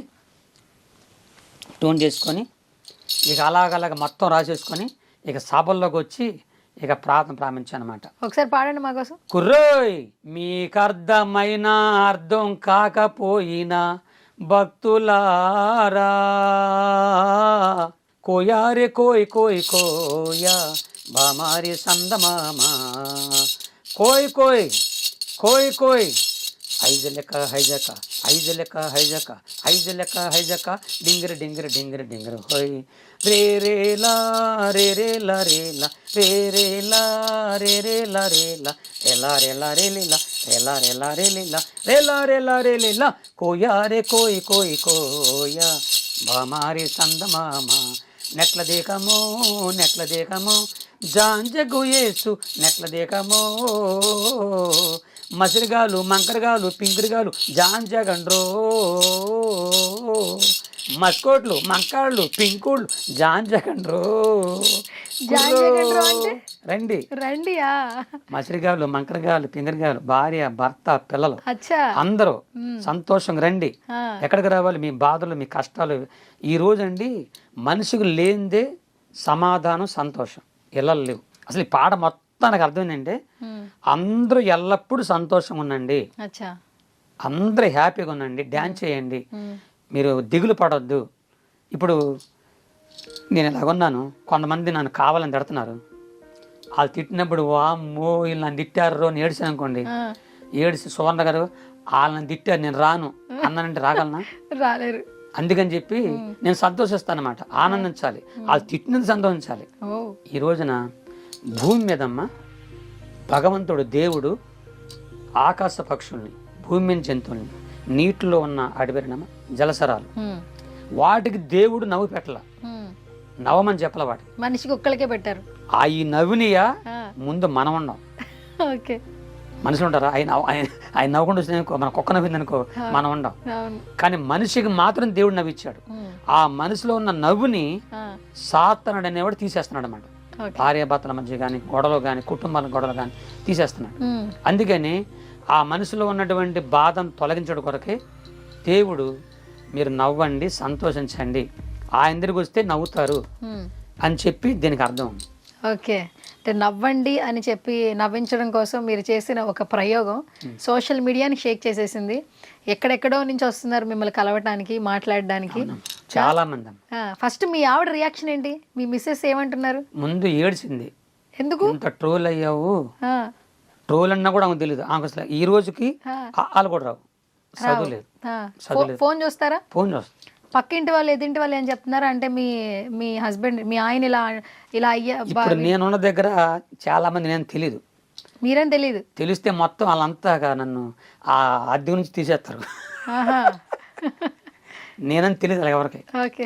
అయితే ఈ విషయం ఏంటంటే నా భార్య ఏడిచి బాధపడుతుంది, అయ్యా తిడుతున్నారయ్యా నిన్ను అందరూ, బాధ పెడుతున్నారండి అయ్యా, నువ్వు బాధపడకయ్యా అని బాధపడ. కాబట్టి ఆమెకు సంతోషం ఉంది. తన భర్త ఏ భర్త అయినా పైగా రావడమే భార్యలు, ఆడవాళ్ళ లెక్క భార్య లెక్క ప్రేమ. తన భర్త పైకి వస్తుంది నమ్మకం సంతోషం కదమ్మా, సంతోషమే. కానీ కొంతమంది కావాలని నన్ను తిడుతుంటే ఆమెకు బాధపడుతుంది. ఓకే, దానికి కోయి కోయి కోడిని కోయి అంటూ సోషల్ మీడియాని కోడిని కోయి అనే మాట ఎందుకు వస్తుందంటమ్మా, అసలు అది వచ్చేది కాదు. దీనికి కొంతమంది కామెంట్లు చాలా వాళ్ళకి తెలియక. నేను ఒకసారి ఒక ఊరు మీటింగ్ వెళ్ళేటప్పుడు అడిగారు, ఏమంటే పాస్టర్ గారు మా ఇంటికి వస్తున్నారు కదా, మీకు ఏం కూర కావాలో కోరుకోమన్నారు, మీ ఇష్టం ఉండేది పెట్టమన్న పార్లో చెప్పమన్నారు. నాకు నాటుకోడి అంటే కొద్దిగా ఇష్టం అండి, వండండి అన్న. సరే అని చెప్పి వాళ్ళు, నేను ఇష్టపడి అడిగానని ఆ ఊరంతా ఎతికినా దొరకలేదు. దొరకపోయేసరికి నేనే వచ్చేస్తున్నాను. ఎలాగని చెప్పి వాళ్ళు బాధపడుతున్నారు. నాకు భోజనం తయారు చేసేవాళ్ళు బాధపడుతూ ఎలాగా అని చెప్పి ఆలోచిస్తుండగా పక్కింటోడు కోడలు వాళ్ళ ఇంట్లోకి వచ్చింది. కోసారా? వస్తే ఆరుగా చెప్పకుండా ఈ కోడిని కోసారు. అయ్యయ్యో, నా కోసం కోడిని కొట్టి కోసేశారు, దొంగ కోడిని పట్టుకొని. అక్కడి నుంచి వచ్చిందా ఇది? అప్పుడు వాళ్ళు, నేను వచ్చరికి రాత్రి సాయంత్రం 6 అయిందమ్మా. నాకు ఎక్కడికి వెళ్ళినా ముందు భోజనం చేసి నేను స్టేజ్ మీద వెళ్తాను అన్నమాట. ఎందుకంటే పెద్దోడిని కదా, మధ్యలో కళ్ళు తిరుగుతాయని వాళ్ళు ముందు పెడతారు. నేను స్టేజ్ మిద్ది మీద ఉన్నా, వాళ్ళు మిద్ది మీద కూర తీసుకొచ్చారు, మంచిగా ఉండరు, నాటుకోడి పులుసు ఉండరు, మంచిగా తింటున్నా. నేను తింటుంటే కోడిపోయిన పక్కింటూ తిట్టుకుంటున్నారు, గట్టిగా తిట్టుకుంటున్నారు. నా కోడి ఎత్తుకెళ్ళినోడు సావా, నా కోడి తిన్నోడు పైనుంచి పైన పోవాలి అని తిట్టుకుంటున్నారు. ఆయన మాటలు నాకు వినపడుతున్నాయి కానీ నన్ను అనుకోవట్లా, నాకేం తెలుసు. ఈ లోపల ఆ పాస్టర్ అమ్మ వచ్చి, గురప్ప గారు, అయ్యా గురప్ప అయ్యా, ఆమె తిట్టేది ఎవరని తెలుసు అంది. మిమ్మల్ని అంటే నాకెందుకమ్మా ఆమె సంగతి అన్న. ఆమె ఎందుకు కదా అయ్యా, ఆమె తిట్టేది నిన్నే ఉంది, నన్ను ఆ దొంగ కూడా అది దానిది అది చెప్పకుండా కోసే ఉన్నారు. ఏమండి అతిథులకి ఎవరైనా దొంగోళ్ళు పెడతారా అని చెప్తే, అసలు ఆ ఇంటికల్లా ముసలాయన ఆ సభకు వచ్చాడు. ఆయన కోడిపోయిన బాధలు ఆయన ఉన్నాడు, ఎదురుకొచ్చున్నాడు. నేను మధ్యలో కోయి అంటున్నా ఉన్నా. కోయి అంటుంటే ఆయనకు అర్థం కాక ఆ దేశంలో ఉండి కోడిగోయి అన్నాడు. అక్కడ వాళ్ళందరూ కూడా కోడిగోయి. ఇక అక్కడ నుంచి అలా కోడి వచ్చిందమ్మా, అలా వచ్చిందనమాట. అంటే పక్కింటి వాళ్ళ కోడి ఇటు రావడం వల్ల ఈ కోడిని కోయి వచ్చిందనమాట. అయ్యయ్యో, దానివల్ల కోయి మంచి మాట అది. కోడిని అనేది కొద్దిగా అన్న, దాన్ని నువ్వు పాస్టర్ అయ్యండి ఎగతాలు చేస్తావా, ఏలాకొని చేస్తావా, కొంతమంది తెలియకేదో మాట్లాడినారు. మీరు సరదా కోసమే కదా చేసి? నేను సరదాగా చేశాను తప్ప దీనివల్ల ఎవరన్నా అవమానించబడ్డానా, ఏ మతాన్ని, ఏ కులాన్ని, ఏ వర్గాన్ని అవమానించబడ్డా? నేను అవమానించలేదు. నేను నాదేది నువ్వు పాడుకున్నా. పాపం వాళ్ళకి బాధ ఏంటో వాళ్ళ బాధలు పడిపోతున్నారు ముందు. Okay, done. గురవయ్య గారు, మీరు కోడిని కోయి విన్నాను, మీరు సభల్లో మాట్లాడేటప్పుడు విన్నాను. నాకు ఇప్పుడు మీతో ఒక 2 పాటలు పాడించుకోవాలండి. సినిమా పాటలు ఏమైనా గుర్తున్నాయా? అంటే మీరు ఎంగేజ్లో ఉన్నప్పుడు చూసిన సినిమాలు కావచ్చు, మీకు ఎప్పటికీ all the time favourite cinema ఏమైనా ఉందా? సినిమాలు ఎక్కువ చూడలేదు కానీ ఒక పాట అంటే భలే ఇష్టం నాకు. ఏంటి ఆ పాట? ఒకే కులం ఒకే మతం అందరూ ఒకటే, కాపాడే దేవుడొక్కడే, అందులకే ఆయనని పూజించాలి అనే పాట పడుతున్నాను. ఓకే, సినిమా పాటలు ఏమైనా వచ్చా? అంటే నాకు ఏంటంటే ఇలా మీరు సభల్లో మాట్లాడే మాటలు గురవయ్యే కాకుండా, కోయి పాట పాడే గురవయ్యే కాకుండా, సో మా సుమన్ టీవీ నుంచి మిమ్మల్ని కొత్తగా చూడాలని మాకు. సినిమా పాటలు ఏదైనా ఒక పాటనే పాడండి. సినిమా పాటలు నాకు రావుగా, 2 లైన్లనే గుర్తు. ఎప్పుడు మీరు చిన్నప్పటి నుంచి ఒక్క పాట కూడా మీకు గుర్తు? ఎన్నో మెలడీస్ ఉన్నాయి, ఎన్నో మాస్ పాటలు ఉన్నాయి, పోనీ అవి పాడకపోయినా ఒక మంచి మెలడీ పాడండి. లేదమ్మా, సినిమా పాటలు పాడలేదు. ఇన్ని సంవత్సరాలు మీరు ఎప్పుడు సినిమా పాటలు వినలేదా? విన్నాను కానీ నేను నా హృదయం మనసులో పెట్టుకోవాలి. పోనీ ట్యూన్ అన్న గుర్తుందా? మీ తాళంతో ట్యూన్ అన్న వేయండి, పాడద్దు కానీ. మీరు ఎలాగైనా ఒక పాట ఎలాగైనా ట్యూన్ చేయాల్సిందే సినిమాకి సంబంధించి. లేదమ్మా, మీకు ఇంతగా చెప్తారమ్మా. అంటే మీరు ఇది మొత్తం క్రైస్తవుకి సంబంధించిన పాటలే పాడతారు. నా హృదయం నిండిపోయింది అనమాట, ఇంకా వేరే అంతే నాకు రావట్లేదు. మీరే రావట్లేదు. ఓకే, సరే. ఇంకా మిమ్మల్ని నేను ఇబ్బంది పెట్టిన కానీ ట్రై చేశాను కానీ ఏం పర్లేదు. సో ఫైనల్గా ఒకసారి మీ తాళంతో కోయి సాంగ్ పాడండి. రే రే లా రే రే లా రే లా రే రే లా రే రే లా రే లా రే లా రే లా రే లే లా రే లా రే లా రే లే లా రే లా రే లా రే లే లా కోయా రే కోయి కోయా బామారే సంద మామ కోయి కోడిని కోయి బండి బంధూరే భయ బండి బంధూరే గుడిని జమారే భయ భజన జమారే బండి బంధూరే భయ బండి బంధూరే గుడిని జమారే భయ భజన జమారే నెట్లయో నెట్లయో దోకన జమారే నెట్లయో నెట్లయో దోకన జమారే ఆ బండి బంధూరే భయ బండి బంధూరే గుడిని జమారే భయ భజన జమారే చప్పట్లు కొట్టండి మీరు చప్పట్లు కొట్టండి ఏజుకు చప్పట్లు కొట్టండి మీరు ప్రభుని స్తుతించండి నెట్ల దేహము జాంజగు యేసు నెట్ల దేహము మసిరిగాలు మంకరగాలు పింగిరిగాలు జాంజగండ్రో మస్కోట్లు మంకాళ్ళు పింకుళ్ళు జాంజగండ్రో కుర్రో కుర్రు. ఓకే, సో స్వీట్ అండి. సో మీ పాట బయటకు వచ్చిన తర్వాత కొన్ని మీమ్స్ ట్రోల్స్ వచ్చాయి. కొన్ని వీడియోలు చూపిస్తా, మీ రియాక్షన్ చెప్పండి. రాత్రి ఒక మీటింగ్ వెళ్తే ఆ పురుగులు వచ్చి నా నోట్లోకి వెళ్ళినాయి, 2 పురుగులు. నేను వాటిని బతిమలాడాను, బయటికి రండి రండి అన్న. మేము రాము అన్నాయి.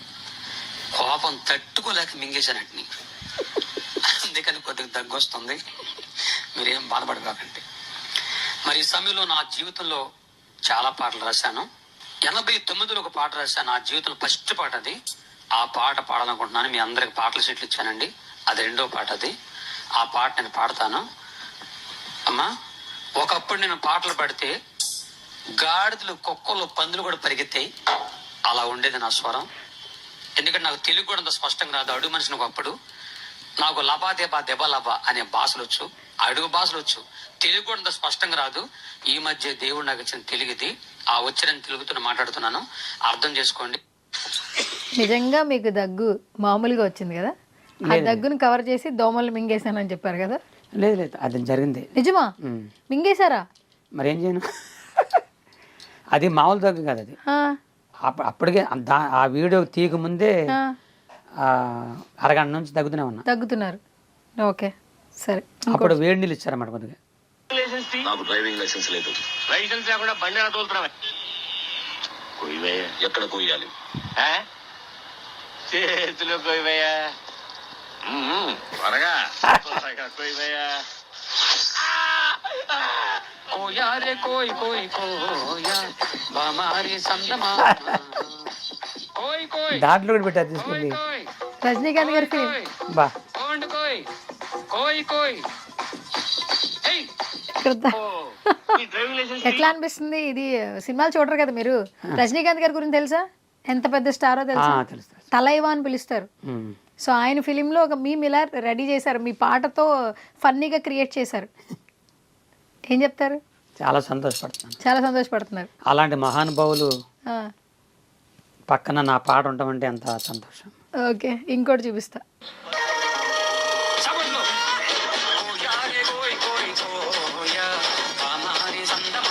చచ్చిపోయానా?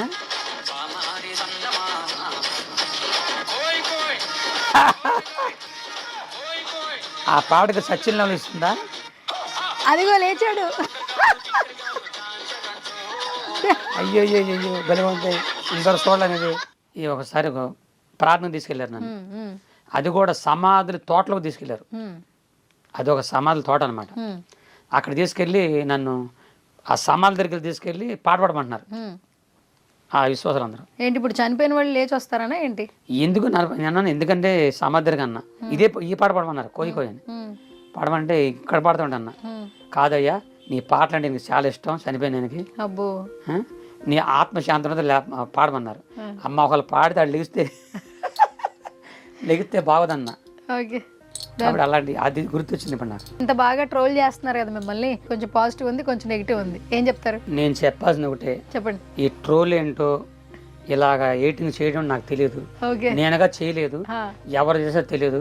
కాబట్టి ఆంధ్రప్రదేశ్ అయినా తెలంగాణ అయినా ఏ రాష్ట్రమైనా అందరు ముఖ్యమంత్రులు మన ప్రధానమంత్రి గారు అందరు కూడా బాగుండాలని కోరుకొని రోజు ప్రార్థన చేసేవాడు నేను. అందరికంటే ఫస్ట్ నా ఉదయకాల ప్రార్థన ఎవరి కోసం అంటే మన దేశాన్ని కాపాడుతున్న సైనికుల కోసం చేస్తాను. మన సైనికులు ఉన్నారు కదండి, వాళ్ళ కోసం చేస్తాను నేను. వాళ్ళ ఎందుకంటే పాపం భార్య బిడ్డ నుంచి వెళ్ళిపోతారు కదా, వాళ్ళ కుటుంబాలు బాగుండాలి, వాళ్ళ బాగుండాలని ప్రార్థన చేస్తారు. మన దేశ క్షేమం కోసం ప్రార్థన చేసేవాడిని. బైబిల్లో ఉందమ్మా, అందరి కోసం ప్రార్థన చేయమని. అలా చేసేవాడిని. దయచేసి ఈ ట్రోల్ వల్ల దయచేసి నన్ను అపార్థం చేసుకోవద్దని అందరికీ, అటు రాజకీయ నాయకులకు కానీ, సినిమా వాళ్ళకి కానీ, మిగతా వాళ్ళకి కానీ నేను మనం చేసుకుంటాను. నాకేం తెలియదండి, పేదవాడిని, ఒక నాగరికుడిని, ఎక్కడో పుట్టాను. నా తండ్రి కళ, నా తండ్రి కులస్తుల కళ నెరవేర్చడం కొరకే ఈ పాట నేను పాడుకున్నాను. ఇది ట్రోల్ అయ్యింది, ఎంతోమంది అభినందించారు. మరి మీరందరూ మీ మనసులు తెచ్చుకున్నారు కనుక నన్ను అభినందించండి. ఈ సుమన్ టీవీ తరపున నన్ను అభినందించండి. ఇంకెలాంటి పాటలు ఇంకా కొన్ని రాసి మీకు వినిపించేలాగా నన్ను ఆశీర్వదించండి. ఓకే. సో చివరిగా మీరు చాలా అంటే ఎవరెలా అనుకున్నా మనం సంతోషంగా ఉండాలని అనుకుంటూ ఉన్నారు కదా, అంటే అలాంటి పాజిటివ్ వైబ్స్ రావాలంటే జీవితంలో ఎన్నో కష్టాలు చూసిన వాళ్ళకి మాత్రమే వస్తాయి. ఇంతకుముందు మీరు అన్నారు తల్లిదండ్రుల వాళ్ళ యొక్క గొప్పతనం కావచ్చు, వాళ్ళ యొక్క ఇది ఎవరికి తెలియట్లేదు, వాళ్ళు లేకపోతే ఎంత బాధగా ఉంటుందో నాకు తెలుసు అన్నారు. ఇంతకుముందు మీరు అన్నారు మీకు శుక్లాలు వచ్చాయి, 2 కళ్ళు ఆపరేషన్ చేయించుకున్నారు, అంటే ఇబ్బంది పడుతూ ఇప్పుడు 60 ఏళ్ల వయసులో కూడా మీరు మీ పిల్లల కోసం ఇంకా కష్టపడుతూ ఉన్నారు. అండ్ మీరు ఇంకా సభలకు వెళ్ళి మీ జీవనోపాధి కోసం ఇప్పటికీ అదే పని చేస్తూ ఉన్నారు కదా. సో మీ లైఫ్లో ఎప్పుడు కూడా చూడని సిచ్యువేషన్ కావచ్చు, లేదా బాధపడిన విషయం కావచ్చు, ఒకటి షేర్ చేసుకుంటారు. నా జీవితంలో నేను కోరుకుంది ఏంటంటే లైఫ్లో అదే ఆ గుడివాడలో ఇల్లు తీసేయగానే నేను ఒంటాకి లేకుండా అయిపోయిందండి. అది నా హృదయం చాలా గాయపడింది. ఇప్పుడు నేను కానీ ఏదైనా చనిపోతే నా భార్య దిక్కులింది అయిపోతుంది.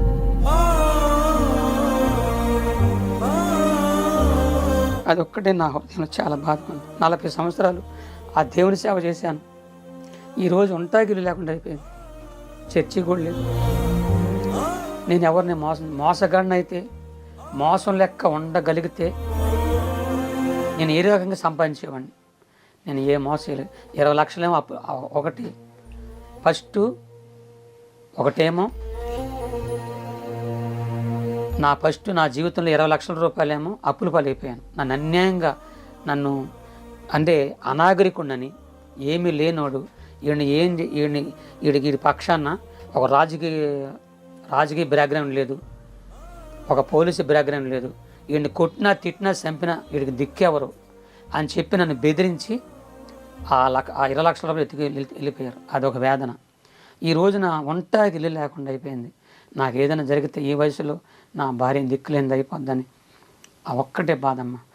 నేను చనిపోయే లోపల ఒక ఇల్లు కట్టుకొని, ఒక చర్చి కట్టుకొని నా భార్యకి అప్పచెప్పి, అప్పుడు నేను చనిపోయినా పర్లేదు, ఎందుకంటే ఆమన్నా మంచిగా ఉంటుందని ఆశ. అంతకంటే ఏం లేదు. ఎందుకంటే అమ్మ ప్రేమ తెలియదు. నా భార్య నాకు అమ్మలాగా వచ్చింది. 2 కూతుర్ల కోసం ఎంతో కష్టపడింది. ఆమెని